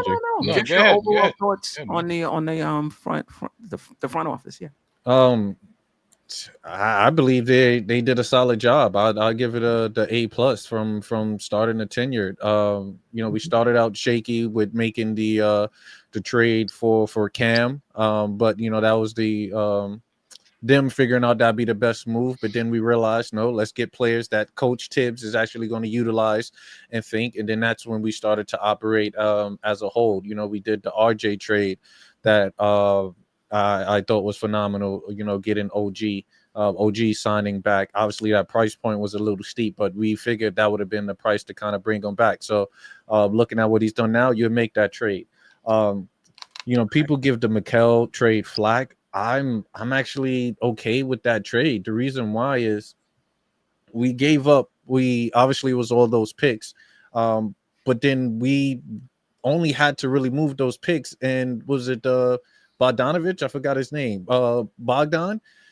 So it really wasn't like a hard of a player. Bogdan was coming off the bench. Granted, he was scoring 20 elsewhere, but we literally just gave up a bench player and those draft picks to bring in Mikel, who at the time we were still supposed to have DiVincenzo. We still supposed to have Julius, which would have been a solid team.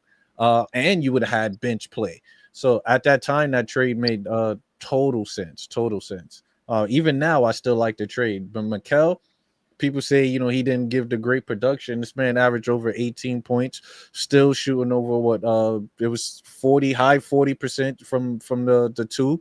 It was mid it was a high 30s on a three. So I'll take that any given Sunday. The Wingstop. Everyone was talking about Wingstop throughout the playoffs.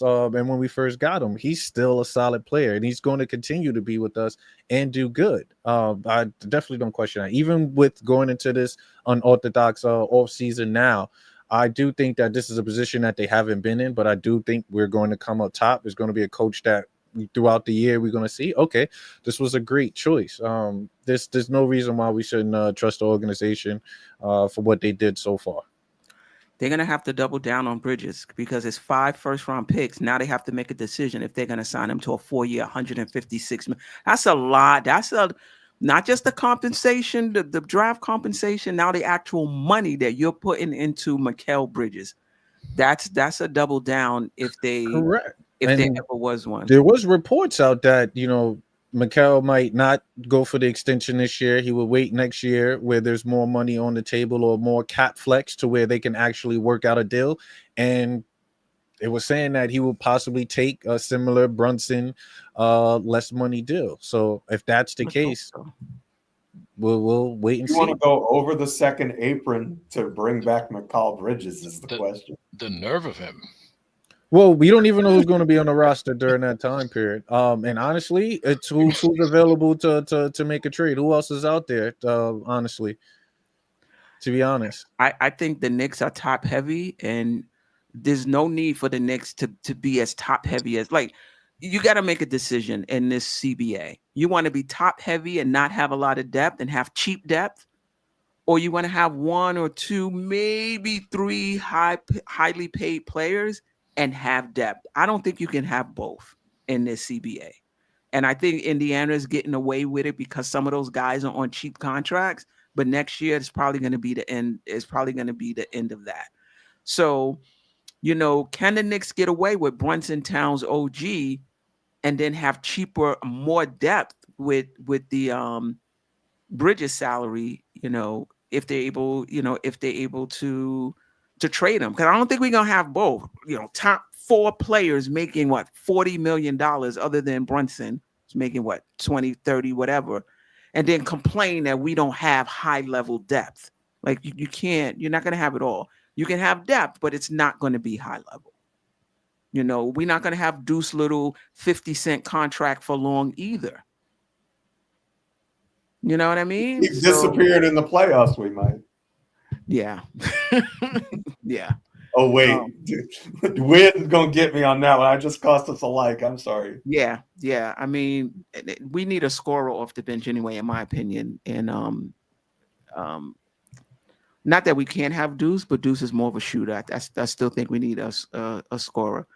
Delusional, I appreciate you, Jerrell. It might be your time as well. Did you get a chance to give the front off? Yeah, you did. Yeah, talk I went about first. I went first. You went first. No, I appreciate you, Queen. Definitely chat. Anytime. Salute, my friend. It's always a pleasure. Appreciate y'all. All right. Please. Shout out to Jason Benjamin. Appreciate the super chat. Front office has gotten us from Emmanuel Mudiay, point guard, to Jalen Brunson and the Eastern Conference appearance in 25 years. No front office is perfect, but they have gotten us here. Don't forget what we had been. Yeah, I mean, I get it, but this is not a Legends Award, you know. I mean, you still gotta bring it home, you know. Boogie, just your thoughts on how the front office has done so far?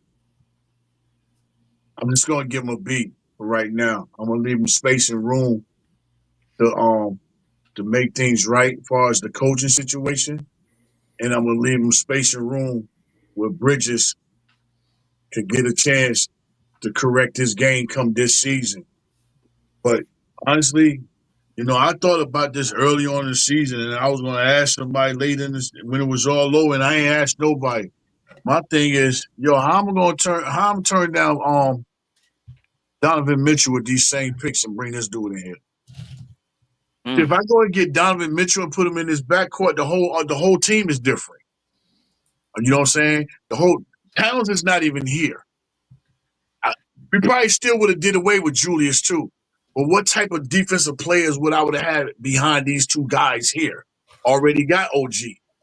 And if Mitch is on his way back, then he's doing what he's doing. What other power forward I was going to have here that could have fit on this team behind these two guys that can get buckets in? And then my bench probably could be better. You know, because now the money is everywhere. So that's what I've been thinking about as far as with Bridges the whole time versus me turning down them same picks but to get Danny Ainge. I don't want to give it to Danny Ainge. He scraped me, raped me, and all that. Just to do it in with Brooklyn in-house that scraped and raped me and did that. And then this guy came here and he didn't all the way give us his worth for them 5 picks. So I'm going to leave it with a B. Not saying that he can't better his game, and not saying that he don't have a good game, but he had more moments where we needed him more, where he didn't, you know what I'm saying, deliver, than moments then he delivered at times when we really didn't need him. You know what I'm saying? You got to deliver in the biggest moments, and he failed that a lot in Bridges.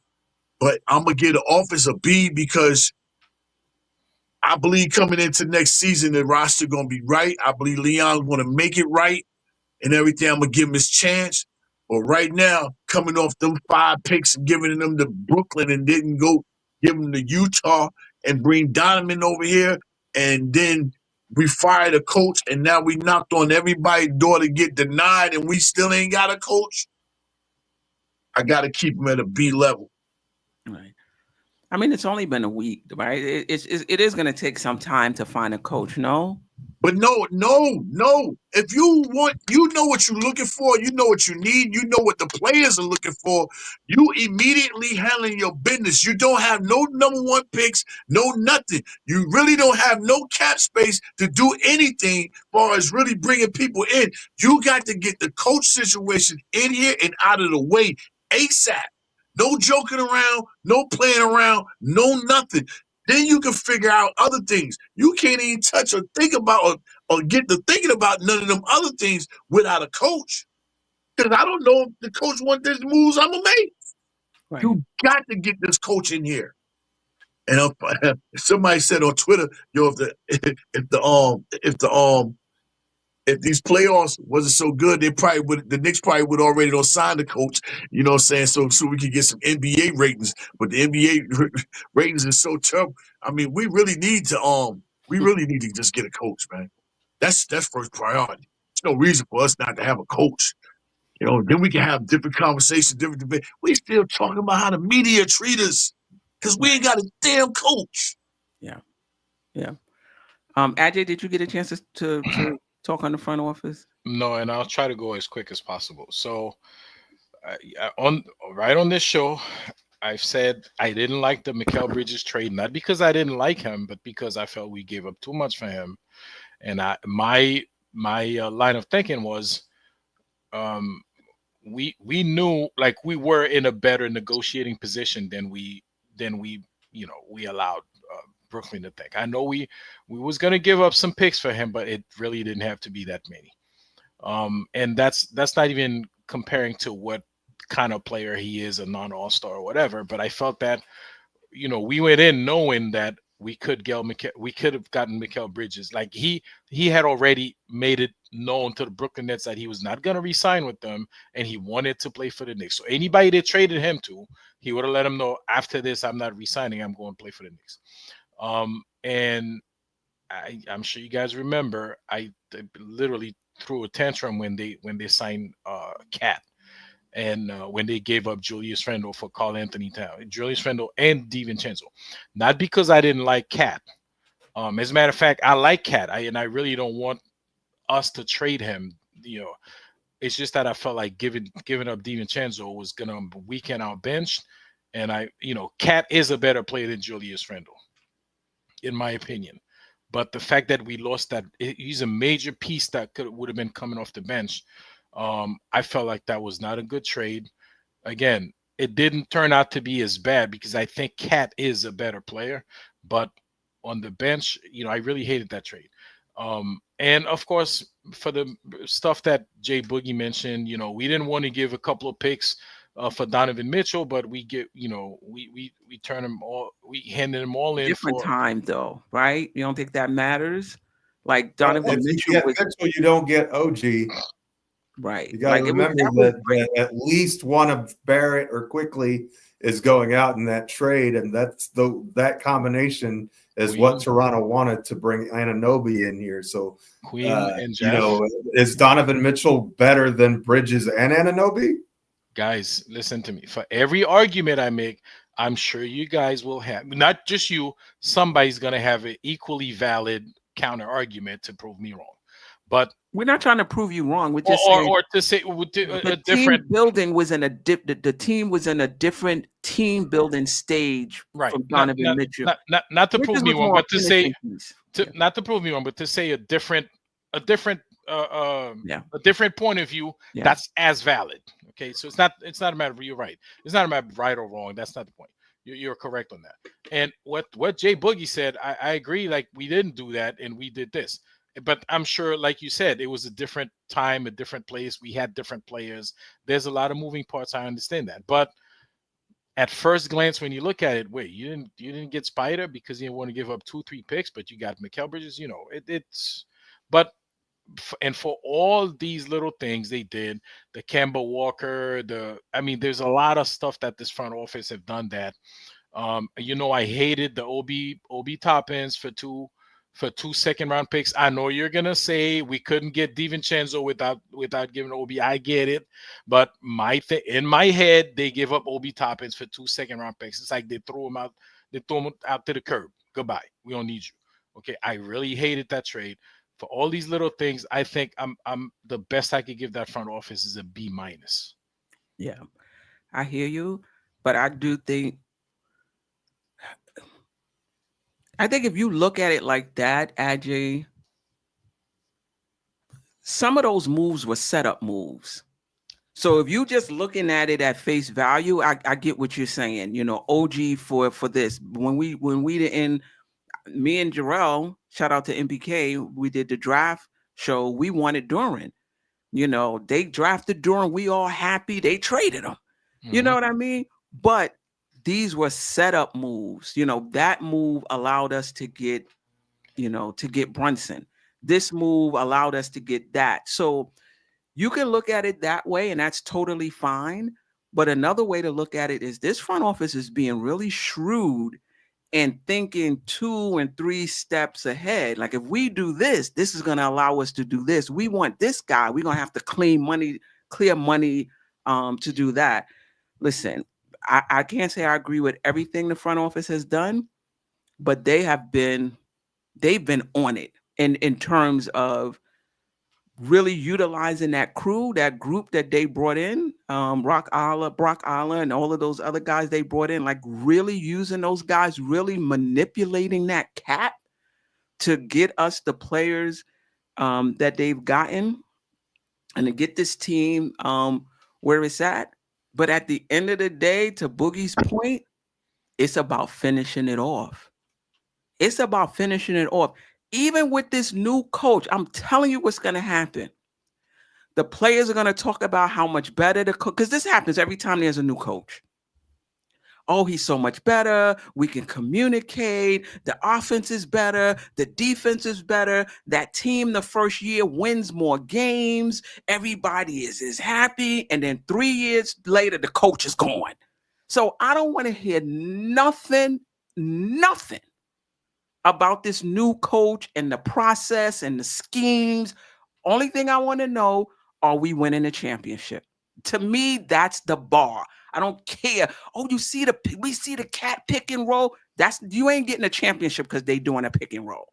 Oh, you see how he's using a lineup, how he's using the bench, rah. I don't want to hear nothing. Because that's the same thing they said about Cleveland, and they lost in the second round.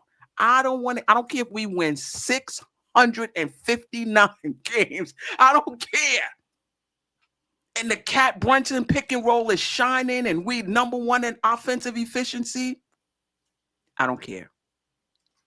Are we winning this chip? Because to me, that's going to tell the story about this new coach, not the process, not the schematics, and listen, that's a part of the process. I get it.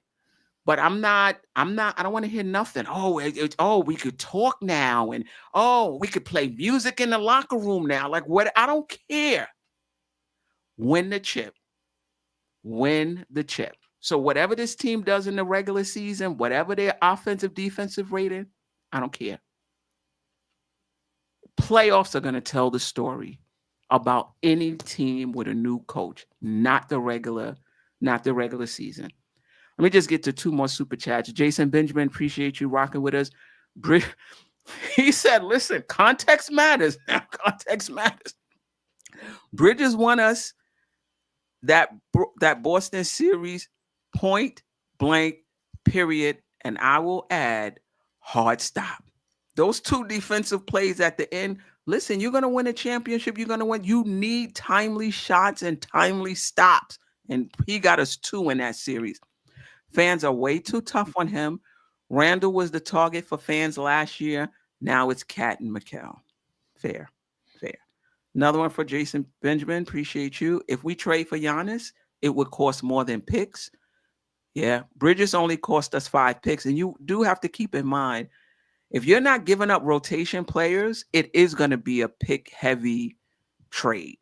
If you're going to give up rotation players, then you can get away with 2 or 3 picks. But if you're going to do no rotation players, it's going to be a pick-heavy trade. This front office can scout. We have found gems in the draft. We really have. And then Jason Benjamin, this was an earlier one. Appreciate you. Give me Johnny Bryant with a veteran assistant head coach. If you're still in the chat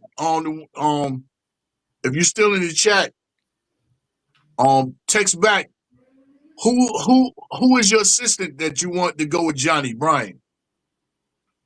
Text that back to us. Yeah. That matter of fact, everybody, when you text something, give Queen your opinion why you say this and say that. You know what I'm saying? Then she can help out elaborating back, even more with the chat. And please hit those like buttons. You know what I'm saying? My man he don't got out of the plane. He got a jet, first class. So hit them like buttons, share, subscribe, and hit the channel, and let us know you appreciate the content, what the Queen got going on. Please do. Appreciate you. The coolest 718. Appreciate that, Boogs. Front office wants to impress me, get Giannis here without giving up Cat while improving the bench would impress me. Listen, everybody is working within the constraints of the collective But I know they've been working a little magic, but that's a bit much. Yes. I want Monty Williams or Rick Brunson, size 9. Wow. Okay. All right. All right. Shout out to Tori B joining us. Greg, talk about Obi. Listen, Obi Toppin is he's with a team that plays more to his strengths. I think that's great. But at the end of the day, he's playing the same amount of minutes or similar minutes he played with the Knicks. And he's averaging similar points that he played with the Knicks. And Rick Carlisle, like he does with most of his players, when he puts you in, if you're playing well, you continue to get minutes. There's times he put Obi Toppin in and he's not playing well. He doesn't get a lot of minutes that game. So this idea that he played 17 minutes, I think, with the Knicks, and then he went to Indiana, and now he's playing 40 minutes. It's just not true. He found the team that got Pascal Siakam after they acquired him to play power forward. So right, I'm not taking thought of Obi. Right, exactly. They went out and got Pascal. So I'm not taking anything away from him, but let's not act like he didn't get those similar minutes with the Knicks. He did. Right? He did. He got similar minutes. He's averaging similar points, but still, still shout out to him. I watched the game last night. He made some huge plays for them, down the stretch. But come on, like this is a revenge tour for him, and like let's stop with the narratives. And he's being used the same way he was used with the Knicks. Run out for a fast break. Hit him with the 3 in the corner. Like that's the same way the Knicks used them. Jason Benjamin, give me Mike Brown as assistants. He has head coach experience. Yeah, we talked about him. I'm okay with Mike Brown. Last question, and we out of here. Did this front office earn an extension? I guess you would. They don't have a contract, so you're going to have to give him. Did they earn an extension? Would you do a 5-year extension, or because you don't want them? Well, they've already been a lame duck, right? Because this is the last year of their extension, if I'm not mistaken. Did they earn an extension? And if so, how many years? Real quick. Geoff, we'll just go around real quick. I'd probably give him 2 more years. Okay. All right. Jerrell? Yes, my first instinct is 3. I was thinking 3 also, because and real quick, like they came in here, they fixed the book, they cleaned it, they cleaned the books, we got a lot of picks, but then they emptied out the coffers on Mikal Bridges, and like we really don't have much in terms of assets anymore. So I wouldn't kick him out now and bring somebody else and try to fix this. I want them to fix this, if anything, and then let's see where and then again work out on another extension after that. Question real quick. When is Jalen Brunson up again? Wasn't this just the first year? No. Yeah, I think he got two years. He got 2 more years, I think. So that's when. Yeah, right. That's when. Whenever he's up, they should be up too. Yep, 2 years. Boogie. That's exactly what I was going to say. I think Brunson and Towns, I think they're up at the same time, if I'm not mistakenly, and that's the time that I'm going to give them. But I'm very, very, very, very, very focused on watching that dude that's been all in these games at halftime with Stephen A. Smith and Perk and that female. What's her name? Oh boy, they come from Golden State. I'm watching him very, very closely. I got my eyes on you, Bob. I got my eyes on you. And real quick to the person said Brown. Yeah, you know what? Brown with Johnny Bryant would be good, because Brown not only has experience as the leading coach, he also has experience as being assistant coach, and he's a champion at the assistant coach. So Johnny Bryant and Brown, that could work as a nice tandem right there. Yeah. Listen, real quick. So Brunson's new contract starts next season. Oh wow. So 25. I'm not giving him that much time though. That's but I think he's got an opt out after 2 seasons. I think that he has a player option that he can exercise. Well, he can exit maybe after 2 years, but after 28, 29, he has a player option. That's when he has a player option. 28, 29. Okay. 28, 29. He has a So player. that's the 4th year. Yeah, I mean, listen, this front office might be like Tom Thibodeau. They might be the setup front office and not the front office that takes us home. Yeah. You know what I mean? Because right now it's about winning the championship, and winning the championship is not easy. There's a little luck involved. There's a lot of, you got to have talent. You got to have, everybody has to be on the same page. So it's not easy. And that's where the Knicks are. So it's going to be interesting to see what happens to them if this Knicks team doesn't go. Like, say this Knicks team losing the first round next year, they might leave despite they just signed a contract. You know. And you know, the thing is, you know, like, it's not easy winning a championship, but it's even harder now winning a championship because, you know, with the new collective bargaining in, it's almost going to make pretty much everybody almost even across the board.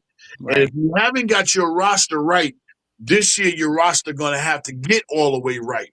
No excuses. So with that being happened, you know, that's what I say. Right now is very crucial by the coach because we have a chance within next year. We really have a chance. You know, I think a lot of teams are going to fall off. You know, especially Indiana. I said it when they win the money. You know what I'm saying? Guys going to want money. And then other teams, you know, they got to get right as far as being cleared, you know, what you call it, that second apron and all that stuff, you know, I don't know nothing about no apron unless my wife got it on in the kitchen, you know, I don't know.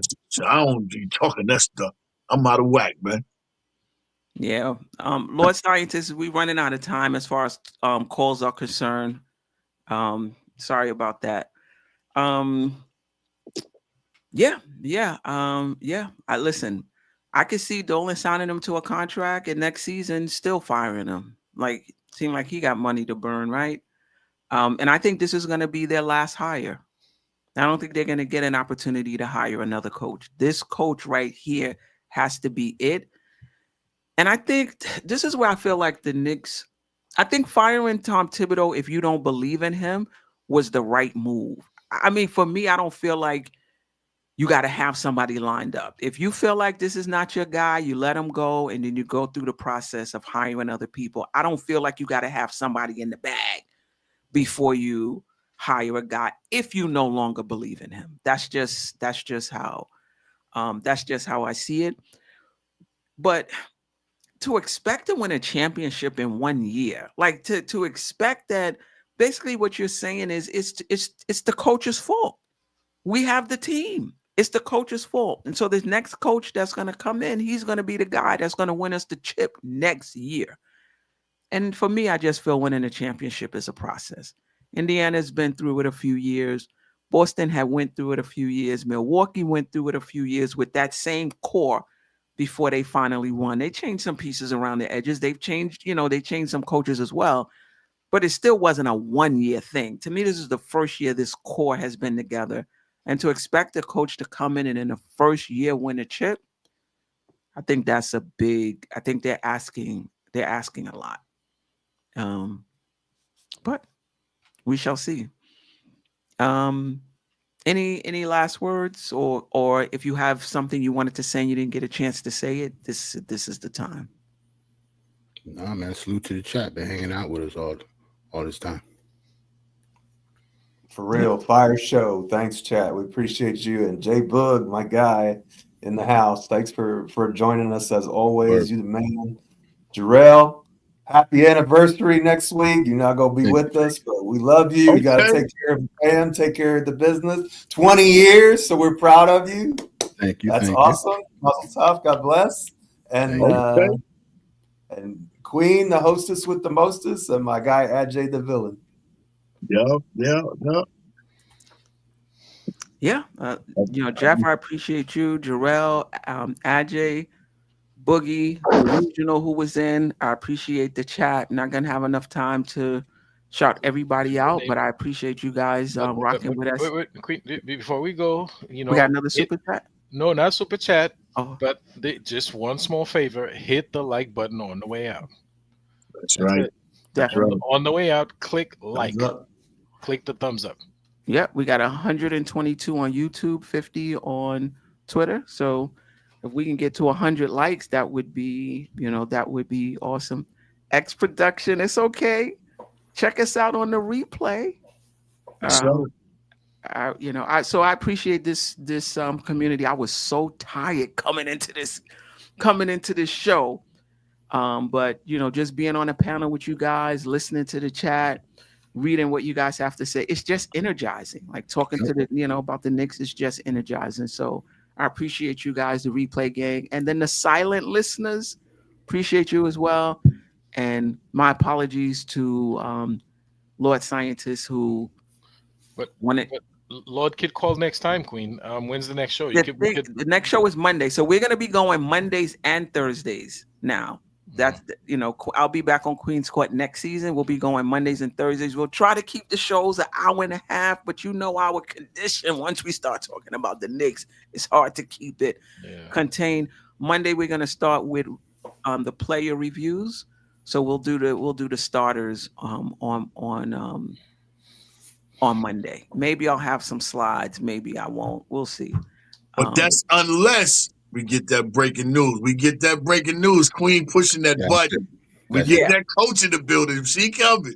Yeah. Definitely have your notifications on. If we do get a coach, we will have a pop-up show. I'll find somebody. And when we have the Queen's pop-up show, be like some odd times. It'll be like 12, 13, or some crazy like that. some odd start time. Throw you all off guard, man. I remember one day I was just chilling and my phone just, hey, you tuned in. That means you feeling the vibe. Yeah. And J-Boy, it was like 1:27 p.m. I'm like, what the hell? Listen. When the news break, you got to be on it. Appreciate you, Boogie. For those that don't know, like I've been playing the mad short intro. I didn't even know you was coming today. I played the full intro for the first time, and I can't tell you how long. Man, I didn't see it. I'm gonna go back and catch it at the beginning. But I was I've been having problems with this new phone and trying to get the camera.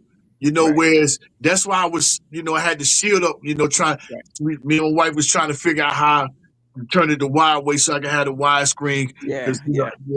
So that's what it was. But I'm getting ready. I had to go back and look at it. I haven't seen it in a while. I had to make sure I do it real quiet because that is my baby's favorite song. Yeah. And I think I sent you the video when I was in the studio making the song. My baby was in the studio with me, and she was really break dancing and dancing to that song. That's a joint right there, man. Yeah. For those that don't know, Boogie did the intro song for me. I play a little bit of it when I do the short intros, but today it's the full. I think most of the song without that first piece, which I like. That's part of the short video. But it was good to hear it too. I was like, oh yeah, I forgot about this. Yeah, that's a classic. I don't told Queen. I don't know if I told y'all. One of y'all guys know, but that Kane wanted that beat. Big Daddy Kane wanted that beat, and Skaz had told him that's Big Daddy Kane's DJ. He's like, Boogie already gone, taking it, he doing something with it on the podcast and all this and that, you know what I'm saying? So that song, ain't no telling what the great Big Daddy Kane would have done with it. But I do know, as far as for the Queen and for our Orange and Blue chat family, we've done a great job with that. Yeah. Respect to BGK, but it don't get no better than that one, J-Bug. Yeah. And I remember he was like, I forgot the woman's name. He's like, she about to go into the studio today to drop the vocals, so it should be ready soon. Sister. I was like, yeah. I was gonna say, y'all not gonna say it, so I'm gonna say it. That's the best intro in Knicks content creation. Out of all the Knicks content, it's the best intro to a show that. Right. I mean, it's yeah, man. And it's. I'm just happy that I was able to you know what I'm saying, to do that for the queen, because she deserved that and a whole lot more of the gifts that she will be receiving further on in life. But you know what I'm saying? Just to come with the content, it took me a minute to figure out which way I wanted to go. And then once I did it, like she said, the girl, I was like, I'm missing something right here. I need something right here. And I just told, man, listen, matter of fact, nobody did Celia in color purple. I need you to do that right here. She said, do. I was like, sister, you. And she did it. And I was like, man, that's a wrap. That's it. Yeah. That's awesome. That being said, we're gonna go out with the same video for those who came in late and maybe didn't hear it. Again, I appreciate everybody. I will see you Monday. Not on Nothing But Knicks. Again, Queen's Court is on the table until the season starts again. But right here on Dope Soul Sports, Monday, 9, unless you guys want to move it up early. Monday and Thursdays. At least for the next few weeks there's a dead season. Maybe it's August, but for the next few weeks, it's going to be twice a week. All right. Like until New York City, so nice. They named it twice. Right. Twice. Yeah, I thought it was a piece. It was twice. You tune in, that means you're feeling the vibe. The bell rung, you already been subscribed. Right now, the queen, she on live. Please pull over the whip, no phoning when you drive. Dope Soul sporting with the talk. First lady from New York, Brooklyn. All my people, you rocking with the chat. Hit that. That like button would tell me where you at. Step from the NBK. Born and raised up NBK. Hey, real lady, where she holding it down. No matter how you feel, she gon' greet you with a smile. Sister, you one of a kind. Yes. Oh, sister, it's time you That's shine. Dope Soul. Where you at? Dope Soul. Where you at? Dope Soul. What? Dope Soul.